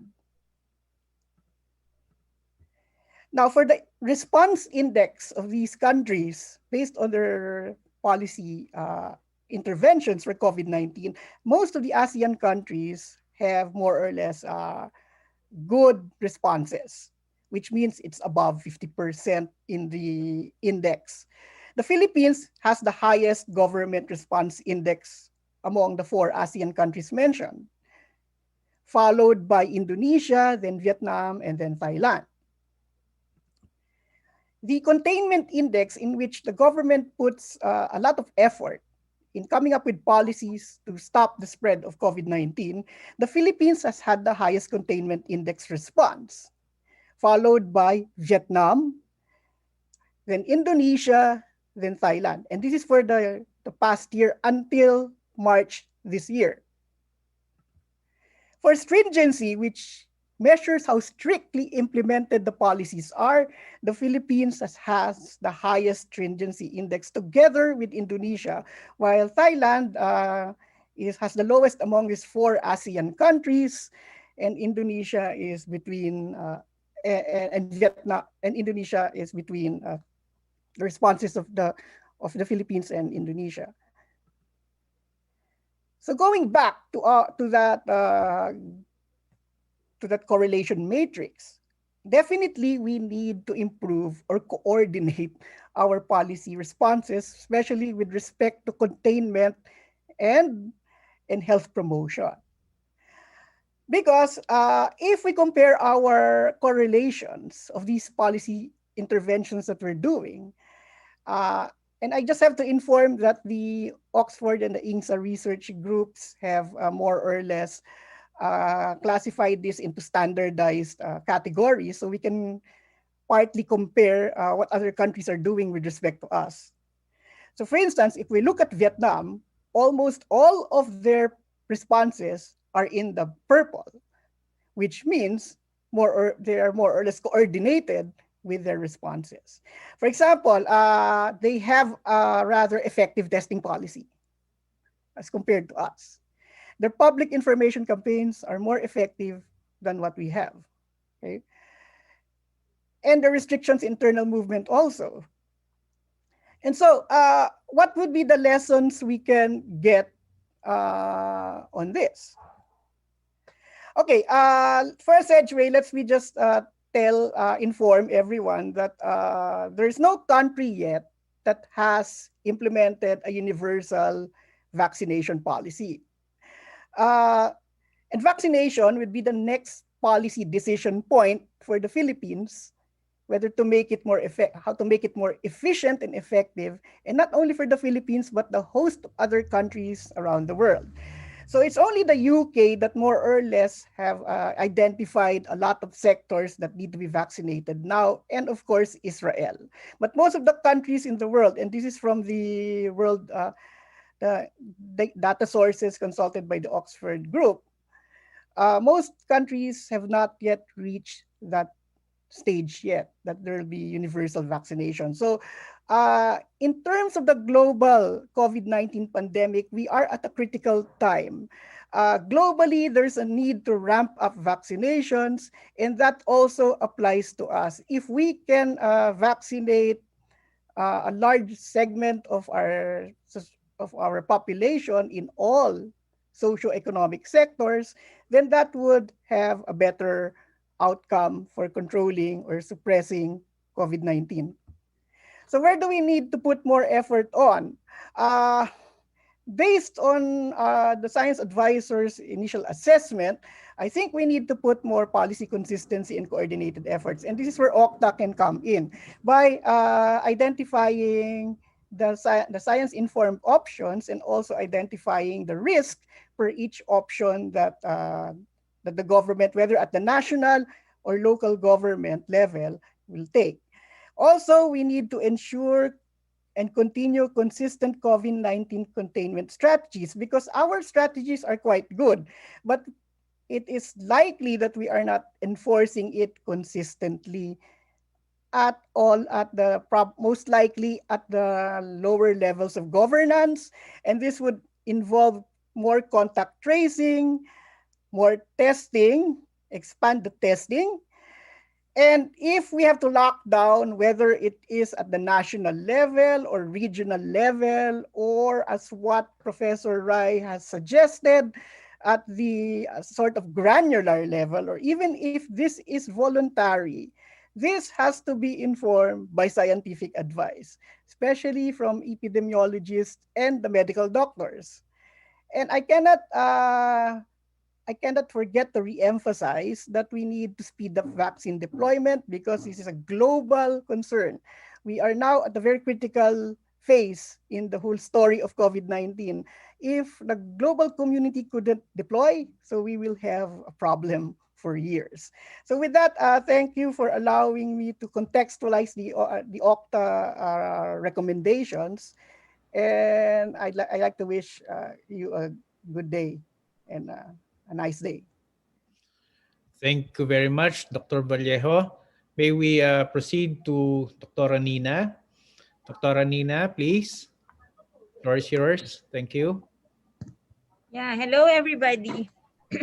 Parang ang dami na natin narinig in the last 1.5 hours. So I'd like to, sir, can I also share just a few slides, and I'm going to contextualize naman in behalf of the frontliners. Ito naman yung papakita ko here. So, hospital experience with COVID-19. So I work at the PGH. And actually, going back nga dun sa sinabi ni Professor Ranjit kanina na parang sayang naman lahat ng ginawa natin in the last year, kung parang biglang lahat ito ay magiging masyadong mahirap for us with the current surge, no? So actually, we also tried to quantify how we were doing in PGH for the last 11 months as a COVID referral center. As a frontliner there, I feel na yung risk namin was very high. The burden of disease was very high in that in our hospital. No? So as of the other night, we've taken care of more than 3,000 cases already. Pero what we did sometime in February, few weeks ago, we measured antibody levels, specific SARS-CoV-2 IgG levels for all volunteers. Ang daming nag-volunteer, no? So from all sectors of the hospital, we were able to get blood from them, 2,909, para lang makita namin kung ano na bang status. Lahat na ba kami infected at that time? Or were there still significant people who nevertheless, despite the exposure, continued to have no illness at all, never infected? So you would see here na dun sa pinaka first row, was never sick, tapos non-reactive IgG. Ibig sabihin, hindi talaga sila nagkasakit. So there is hope for us. I think we can extrapolate this into the Philippines in general. No? Yung aming experience sa aming hospital, we can say na if we really take care of each other and we take care of ourselves, it's really possible to get over this without ever getting sick. No? So let me go to the next slide. So yun nga, 74% of us were still COVID-free. So kasama ako doon, my antibody level was 0. Never had COVID-19, was never ill, and my antibody level was 0. At since I'm a faculty member, I usually translate that to some kind of grade. So approve at saka for me, mataas yung grade na yun for our institution in general. Pero that also means na along the way, there were about 26% who got infected. And interestingly, dun sa 26%, 7% of that, or 190 out of the total, were actually had COVID pero were negative na. So ibig sabihin talagang the antibody level was not sustained. And the other important part here was the 8%. No? May asymptomatic talaga, never got sick.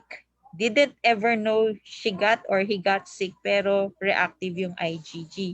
So totoo pa lang merong asymptomatic persons who probably are in our workplaces or in our communities. Pero why am I showing this to you? Kasi parang gusto ko din i-reassure the people who are listening to us right now na pag kami tamang PPE, hindi mahahawa sa COVID patients. So, in the hospital, medyo very high level yung PPE na ginagamit namin. But in the community, as long as we are wearing our PPEs consistently, yung face mask at saka yung face shield, we should get enough protection from getting infected from COVID patients around us. Nakita rin na sa hospitals like us, saan nanggagaling yung mga infections ng healthcare workers? It's really when we remove our masks or kunyari we eat meals with other people who we don't know na pwedeng merong infection kasi nga may asymptomatic persons, or when we work without the sufficient PPEs that are required. Sa hospital kasi kailangan naka-PPEs talaga all the time. And the same is true for our communities already. And the other sources of infections for healthcare workers are on our way back and forth to our homes, to the workplace, when we are with other people, yung mga social events, or when we are with family. So, parang gusto ko lang sana to the media people who are here, sometimes I think baka hindi pa rin natin to nagigets or our people don't get it, na when somebody is infected around us, even as he just regularly inhales and exhales, meron talaga siyang infectious droplets that are released to the environment. So ito yung basis why we'd like to stay away, so yung sinatawag na physical distancing, kahit hindi mo alam na the person is infected or kahit wala siyang pinapakitang symptoms. Parang at this point in the pandemic, we need to really practice the physical distancing and add another layer by wearing the masks as was emphasized earlier, mask and face shield, no?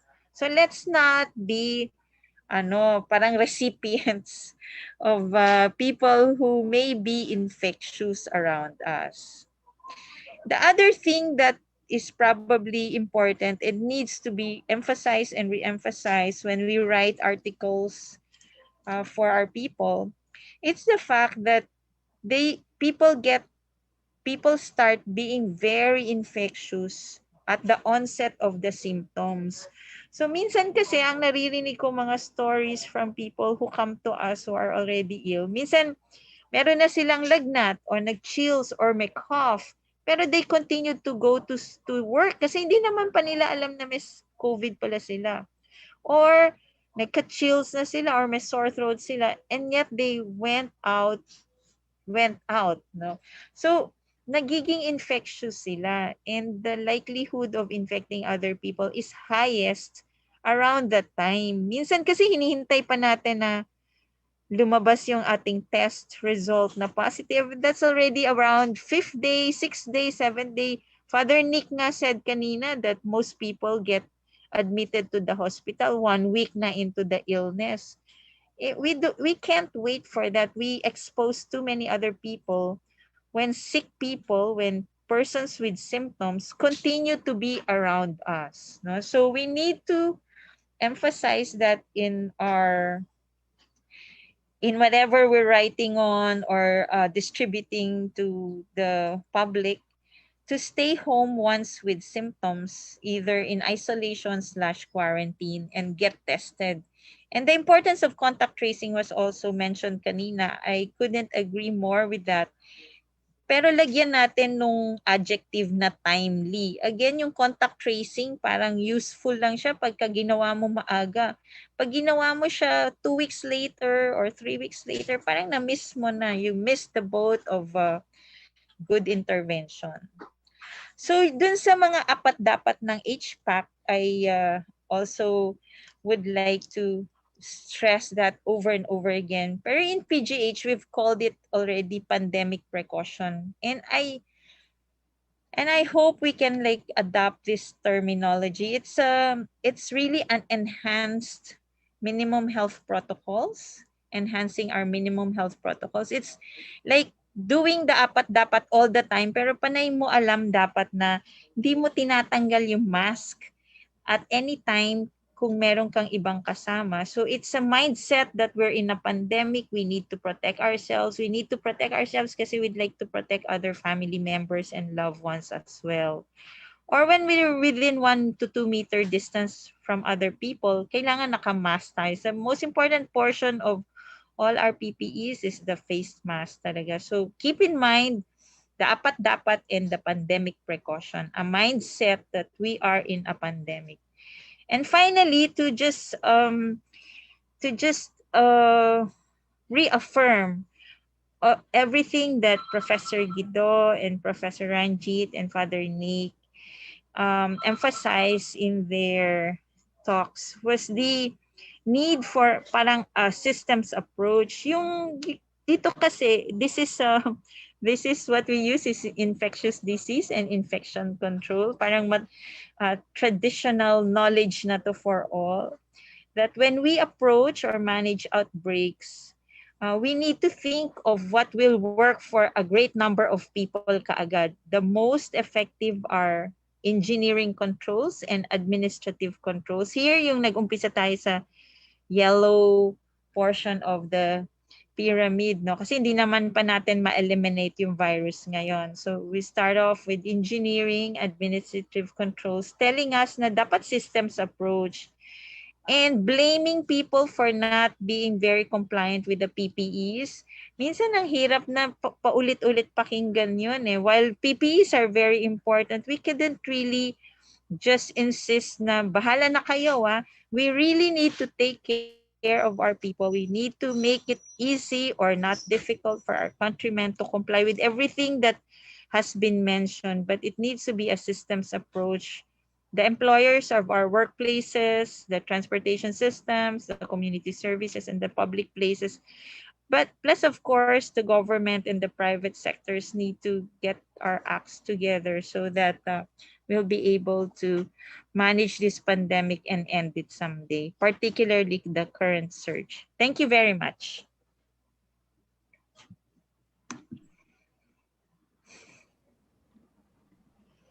Okay, thank you very much.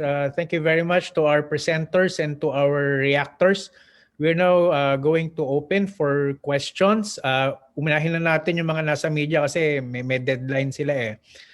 From Cedric Castillo, questions to Professor Rai and Professor David. Despite most optimistic projections by Professor Guido, is hospital bed critical level still expected to be reached by month's end?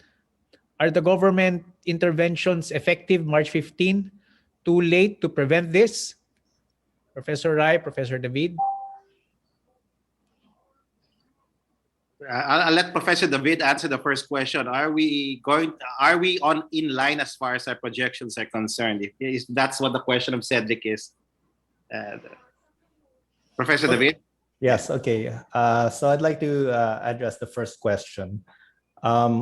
Right now, it's still too early to say definitely how the trends are changing. We have early indications that the reproduction number is decreasing, but the decrease is very slight. It decreased from about 2 to 1.9 so far. It's not a definite trend because it could still increase actually, or it could start decreasing for sure. So if we want to know definitely if the hospital occupancy will reach critical levels, well, we can refer to the presentation of Father Nick actually who did the hospital projections. But what we want to say for sure right now is if the trends continue the way they are, then we believe that hospitals will reach critical levels probably around the end of the month, I believe,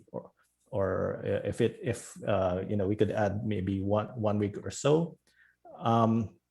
Those are the projections that we have right now. But again, of course, the hospitals can add more beds as they have been doing over the past week and weeks. So we'll see. I mean, that will change, of course, the hospital critical level when you add more beds. So I'll turn it back to Professor Ranjit. Professor David, can I? Yeah, okay. Yes. I'll yield to Professor Tony. I think I answered Cedric already. Professor Tony, Dr. Tony, please continue. Good morning, everyone. I'd just like to add a little information about the current hospitalization. I'm in the hospital right now, and there's a bigger problem talking to my friends in some medical directors of different hospitals, because we are so focused on the COVID, but based on the Philippine Statistics Authority, COVID is number 7 in terms of the mortality. And because of a year of lockdown and several months of non-consultations, we have seen right now more mortalities in terms of the cardiovascular, meaning to say, I've seen a lot of cases going to angioplasty, bypass, several strokes. You have never seen this kind of strokes before, bleed na sila.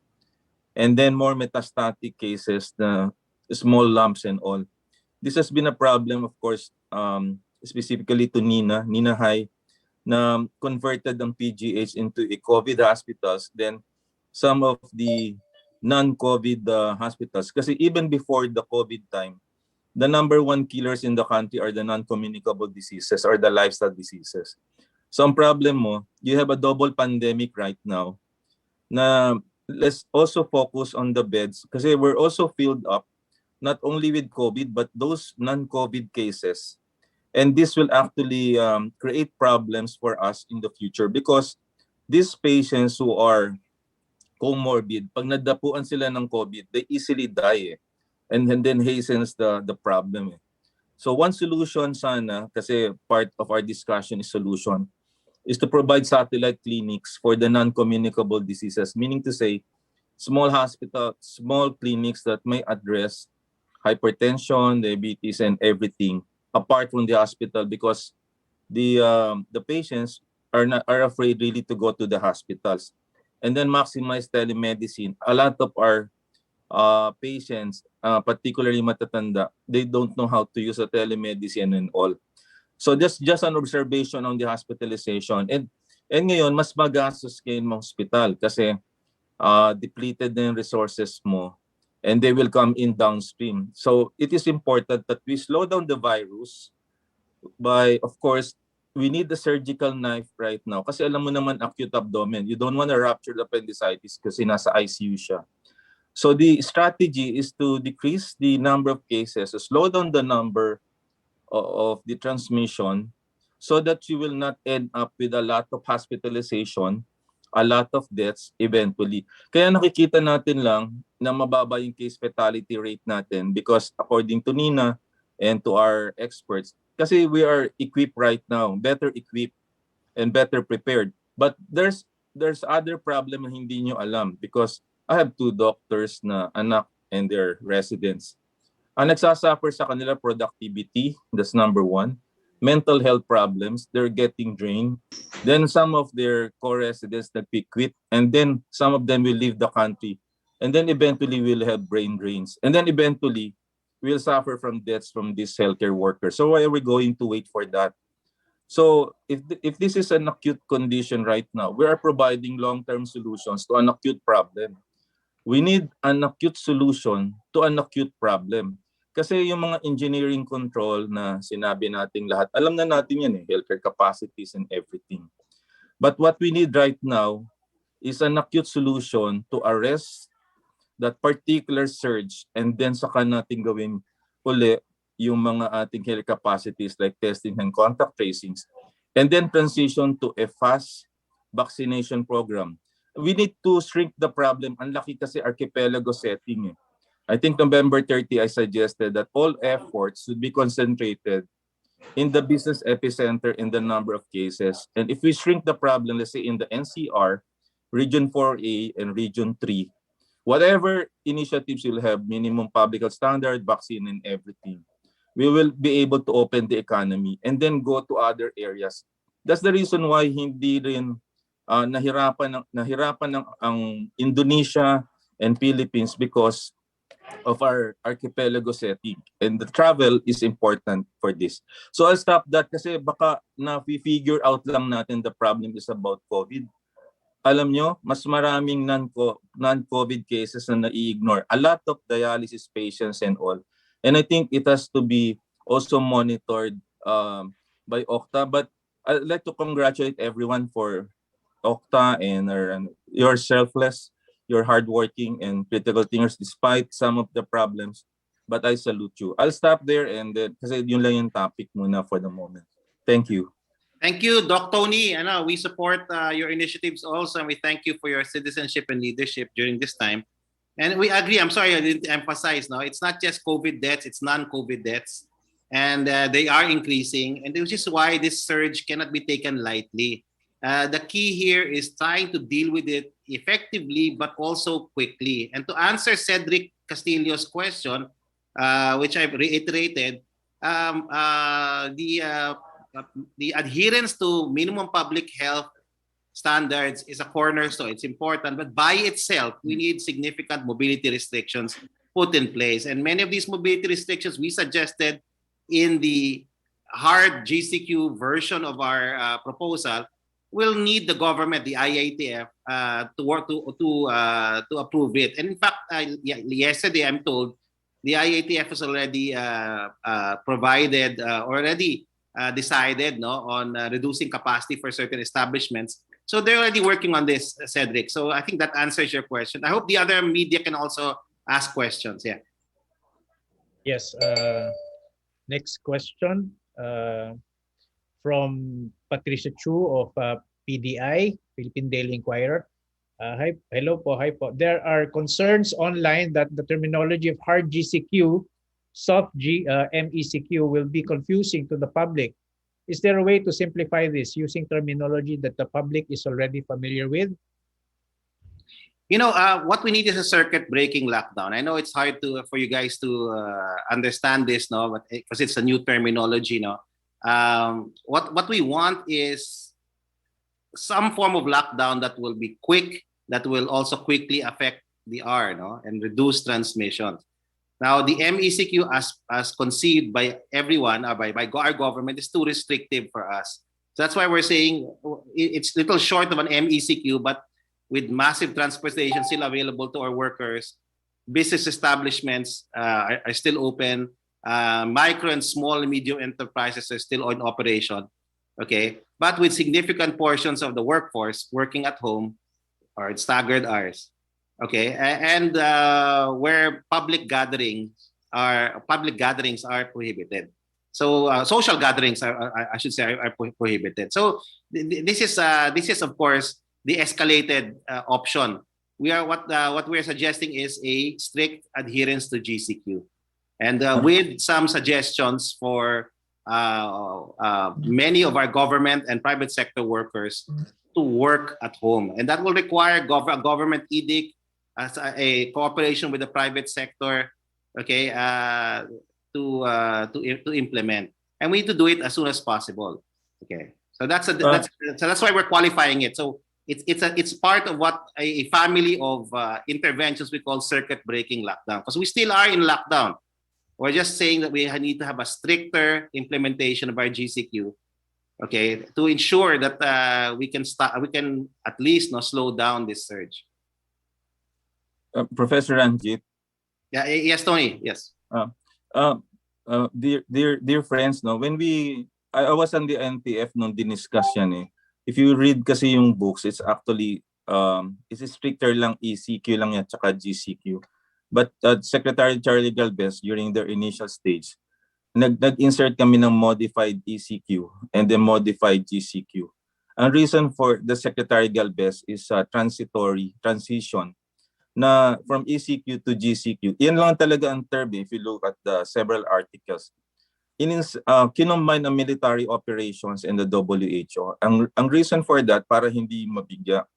Now, I understand, siyempre, we need to, wordsmith yun para hindi natatakot ang mga tao.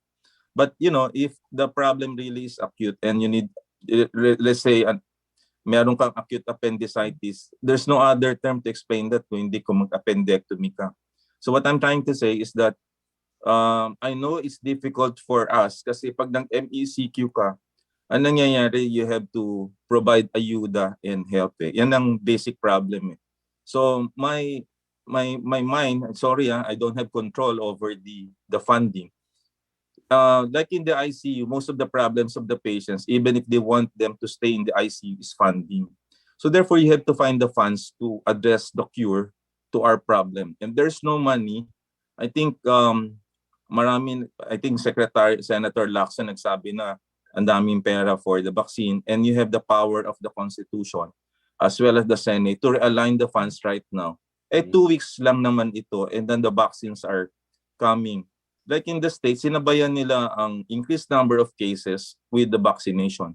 So if we will actually arrest that and slow down the virus, then we can have a leeway right now. Kahit 2 weeks lang yan na MECQ ka, and then massively, efficiently roll out the vaccines na dadating. I think Sinovac will be coming, and then Astra will be coming, a little of Pfizer, and then Moderna. But the big chunk of the LGUs na dadating, Astra will be in July. So what are we going to do from March hanggang July? Ang tagal nun eh. So we need to arrest lang kahit 2 weeks lang yan, like what we did in July when the medical community forced a timeout. They actually asked for an ECQ, but the president was mabait. Nagbigay pa rin siya, pero MECQ as a compromise. Then we had a downward trajectory. But right now, it's difficult kasi masyadong steep yung rise eh. But ang silver lining, the vaccines are coming. And therefore, just like in the US, Joe Biden will stop the vaccinations by May, and they will have the herd immunity by July 19. That is in 3 months' time. So if we can actually do that through a bridging concept, let's say you do an MECQ 2 weeks, and then March 21 you have the big chunk of the vaccines, then we'll be able to arrest this. I agree with you, Professor Ranjit. Kaya lang ang problema, I think, kaya umiiwas on the MECQ. Sorry for my transparency on this. Is that yung ayuda kasi saan manggagaling yun eh. And then if we can realign funds, and then we will be able to help the country. Kasi yung mga ating mga benefactors dati, wala na eh. We don't have much of that money. But we need to have... I agree, Dr. Lee. Dr. Lee, I agree. And in fact, that was why we prefaced it. We wanted to qualify, right now, our position still holds. Now we have a hard GCQ, a very strict one.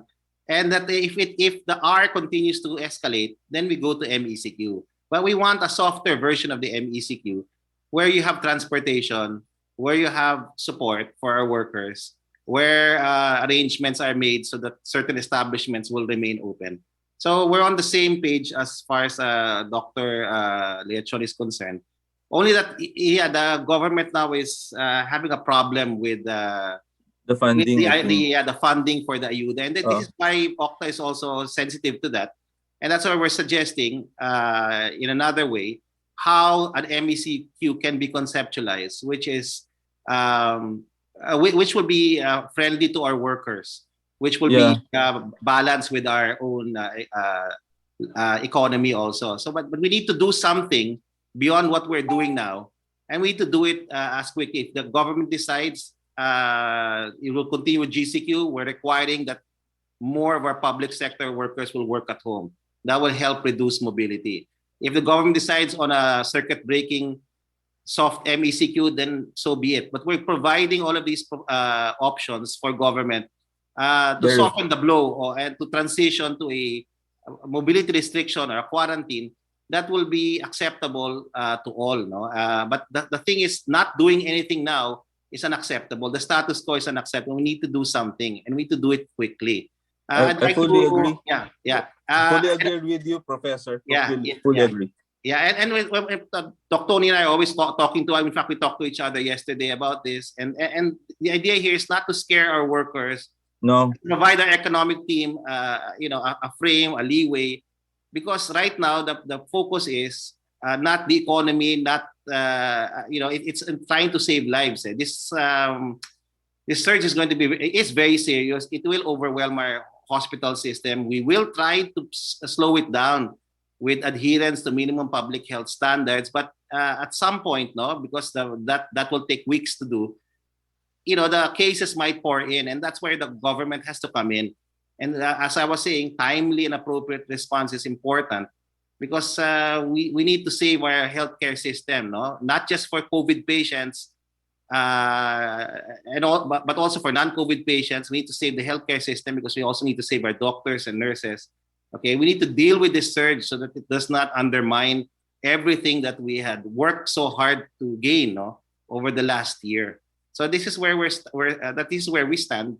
We're giving actually two options. Like the R goes up despite this option. By the way, the option was given in March 11 to mayors now. So there's a time for assessment. If the R is next week, we're going to assess that. If the R does not slow down significantly, then maybe government should consider a circuit breaking lockdown by whatever term, whatever term they're comfortable using.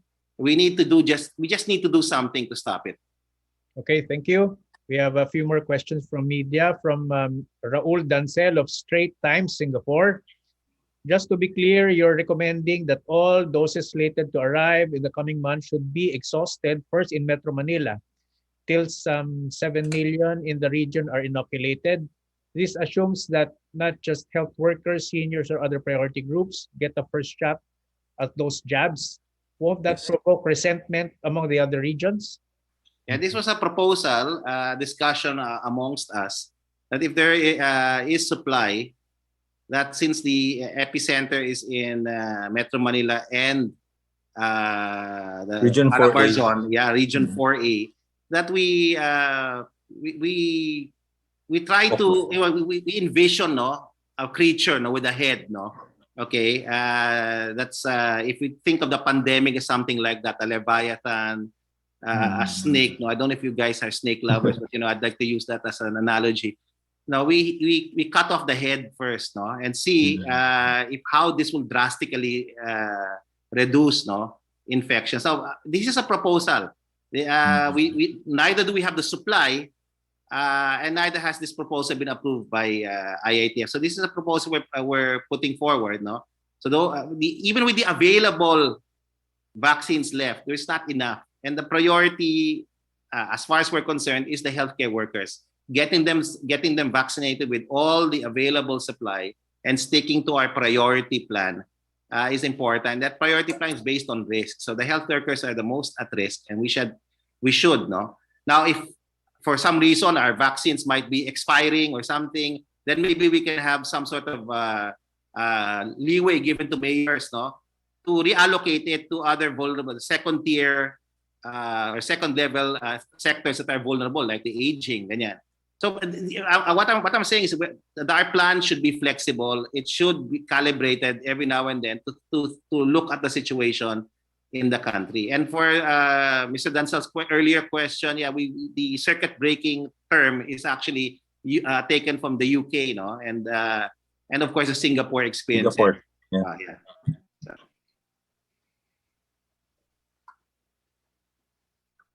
Okay. Next question from PCOO Director Eugene Erfe. May I ask if there is verified and scientific basis for passengers, e.g. family members over one passenger in private sedan to wear face masks? Maybe Ma'am Regine Berba, Nina Berba can yeah, answer. Nina can say something about that. I think it's really just another layer of protection na kasi parang I think ang assumption ng DOT yung nagtry mag-implement niyan hindi pala DOT, basta yung transportation agency, that perhaps the people in one vehicle, kasi kung ikaw yung traffic enforcer, diba, parang hindi mo na makikita kung yung people, cars moving on with several passengers, from one family ba sila or from different communities ba sila? So parang as a matter of implementation, they just recommended and actually implementing na kailangan naka face mask lahat ng people inside the one vehicle.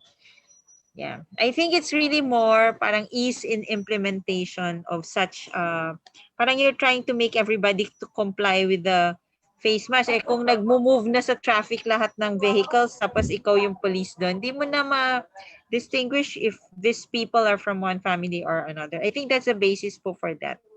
Yeah. Nina, can I add? Perhaps, tinanong din sa akin yan I think we want to develop a way of life na makamas tayo kahit mag-isa, so that pagbababa tayo hindi natin nakakalimutan. Parang it's a thing that part of our system already na nakamas tayo. But of course, kung meron kayong latitude, of course, kung gusto yung mag-breathe ng konti, but I think the basic assumption there is that you develop this particular way of life na nakamas tayo. Like in other countries, you see, even before COVID time sa MRT, you see a lot of people in Hong Kong, Seoul, and Japan nakamask kahit wala kang problema. I think that will be the way of life in the future. Okay. So that's exactly what we mean by the pandemic precaution term, na parang kung lahat tayo nandun, we're always in a mode na we're trying to protect ourselves. I think that will be very good po. Parang enhanced minimum protocols yun That's correct, Nina. I agree with you. Okay, thank you for Ranjit, for Professor Rai. From Christine Sabilio of ABS-CBN, hoping to get an on-cam quote on how the hard emergency lockdown recommendation will look like vis-a-vis the current strategy of localized lockdowns. Well, I think it's different in the sense that we're suggesting more significant mobility restrictions. We're giving government a proposal for it to suggest through or to implement through policy or edict ways in which majority of our workers, both public and private, will be able to work at home just for the duration of the surge. We're also suggesting that in whatever quarantine model that we are going to implement, okay, with the soft MECQ or the hard GCQ, that transportation will be provided for our workers, that our lockdowns will be humane, protective of rights, and fully supported. Okay, and that what we're signaling for government is to make a decision now in the next in the next few days, about where we're going as far as dealing with this pandemic is concerned. It's 1 year. By the way, story lang. 1 year since Boris Johnson made his decision to lock down the UK. Right. But remember, in that case, Mr. Johnson Prime Minister Boris Johnson took a long time, and many of the scientific communities, who assessed his response at that time was delayed, and because it was delayed, both lives were lost. Okay, the recovery from COVID from an economic standpoint took longer, and third, the pandemic itself. The longer you wait, the harder the management for the pandemic is, especially when you have thousands of new cases already. The Correct. base becomes too high. So, time is of the essence here. We are in a surge that's very different and potentially more serious. Actually, it's more serious than the last surge we did.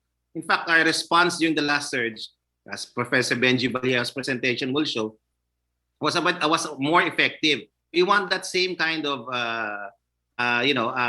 decisiveness as far as government is concerned. Really, because it is a serious situation, and it could potentially overwhelm our healthcare system, and not in a month or two, but in a week or two. Alam mo yon? And so we need to make decisions quickly. And this is, of course, again, with great respect to government. They're doing a lot already. They have a lot on their plate, but we're merely suggesting what the data is showing us. Okay, the interventions may work, but it will take time. By the time they kick in, okay, whatever we're doing now, okay, most likely our hospitals will be overrun, at least based on the models that we have.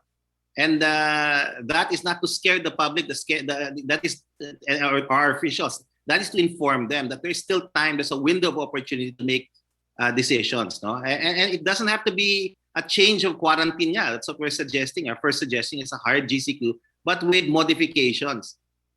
We're borrowing from the MECQ elements, and so this is where we stand, and we hope that government will consider it, and we will always respect whatever government decides. But just like all citizens, we're worried about this surge. We're worried it will overwhelm us. We're worried that it will undermine everything that we worked for the last year. It will put in vain the lives of so many doctors and nurses that have died because of bravely fighting this pandemic. So that's why we need to act now. There is a chance for us to mitigate and to reverse it. And without a doubt, I'm confident, in the Filipino, we must and we will overcome this surge. But we need to act together. And we need government to make serious decisions about how to restrict mobility sooner rather than later. Ranjit? Sorry, can I just clarify, Professor Rai? This is Christine of ABS-CBN. Hi, Christine. Yeah. Yes, sir. Para maintindihan lang din. Ito po bang suggestion nyo for a hard GCQ? I'm seeing it as parang nasa middle ground siya ng GCQ and MECQ. Yes, opo. MECQ. Will this replace the localized lockdown, or are you saying na pwede pa rin mag-localized lockdown? Parang gusto ko lang makita po kung... Okay. Tuloy pa rin ang localized lockdown. It's just that there will be other mobility restrictions added. Kasi ang GCQ, first of all, ang GCQ maluwag na siya, no? But right now, as we speak, ang katotohanan, yung ating sitwasyon ngayon, hindi naman to GCQ eh. Hindi nga to medyo GCQ eh. Parang MGCQ na to eh. Ang sitwasyon ngayon.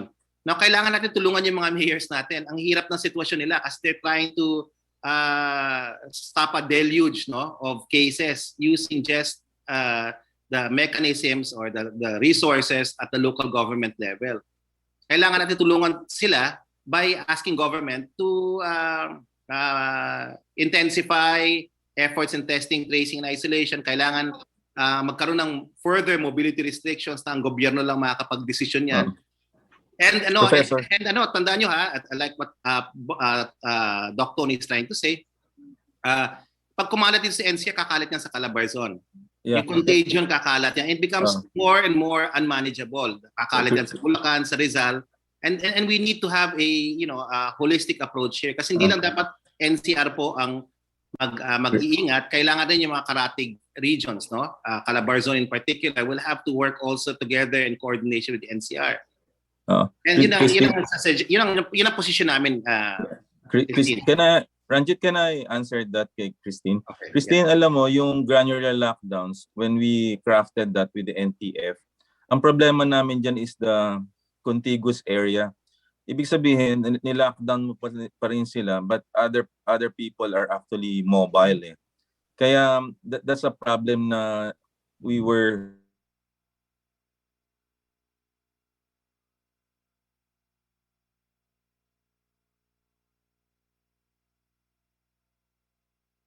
the data churned out by the Department of Health and being analyzed by the OCTA, steep pa rin yung rise natin. So ang granular lockdowns will not really work sa aking palagay. It should be a systemic approach, let's say an NCR approach na mabilis, radical approach, and a sense of urgency is needed for that. If we will do granular lockdowns, there'll still be mobility in some areas and therefore hindi natin may stop yan.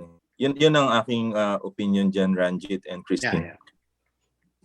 Okay, thank you. From Manny Vargas of DCBB, should the government step in to ensure success on the call for voluntary reduction in mobility? There are reports that some employers are tasking their workers to get back and scrapping the options. This is not the time now for that. I think the time is now for the private sector, the government, civil side to work together. We have one goal as far as the NCR is concerned, and that is to stop or reverse this surge. Okay. Now the reverse of the surge is significant because if we do it in NCR, it will have significant impact for the whole country.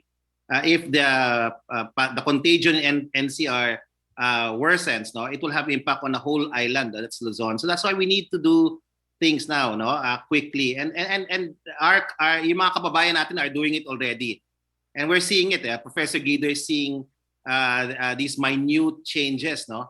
But now we need government to take action, and I know we're confident, no. Government listens to science. They have a lot of good advices. That the DOH is on top of things. And by the way, we're better prepared now to deal with the surge, but not with the overwhelming numbers that we're faced with. Okay, treatment has really improved, but the overwhelming numbers will definitely impact on our healthcare system in the next 2 or 3 weeks. So what we're saying is there's an urgency for us to make a decision, and the decision has to be on a systemic level. And I'm very sure, if we do it, if we provide support for our workers, if we provide transportation for our workers, if the workers can continue to work, okay, in factories, okay, and then all the rest that can work at home will be permitted by the private sector, then I think if we cooperate in the next 2 to 3 weeks, I'm very confident we will be able to reverse this surge. But right now, to echo the position of our group and Tony also, who's also here as a guest, what the status quo is not enough. We need more mobility restrictions. We need the urgent adjustment, and government will have to come in as the hero here, and make a decision. And we understand it's a hard decision because it's not just the health of the people they're looking at. It's also the economy. But we ask the private sector to understand. Okay, we're in an unusual situation. We're in a crisis situation, and now the country has to come together. And I'm sure whenever we do that, we always no succeed. And so I'm confident no that we want to bring this out in the conversation. Magkaroon tayo ng kung ano man tawag natin, soft MECQ, circuit breaking lockdown, kailangan na po natin siya. Kailangan na mo natin siya i-consider, i-calibrate, pagplanuhan, at kailangan natin tulungan yung mga taong maapektuhan ito. Dahil if we do this for 2 or 3 weeks, we can be assured no na babagsak itong ating transmission, bukas na naman tayo ng 4-5 buwan. Okay? And that was what happened in August. We were able to even what you call flatten the curve a little bit no until December. So it makes good sense. We suffer for 2-3 weeks, then we open up for a few months. Okay, and then hopefully the vaccines will kick in, and all will be well. But we need to make a decision. Government needs to take the leadership position here, and we're confident that it will. Okay, thank you very much, Ranj. There's a follow-up question from Ms. Abilio. Probably this the second or the last question. What were the reaction of the mayors based on the presentation of OCTA a few days ago? Yeah, okay. The mayors are, it was just very surprising, no? The mayors were all, no, they stayed throughout the conversation. They're, we don't know them personally, no, except for three mayors no, that we work very closely with. They're very science and data driven. It was surprising. No? They showed us their own data. No?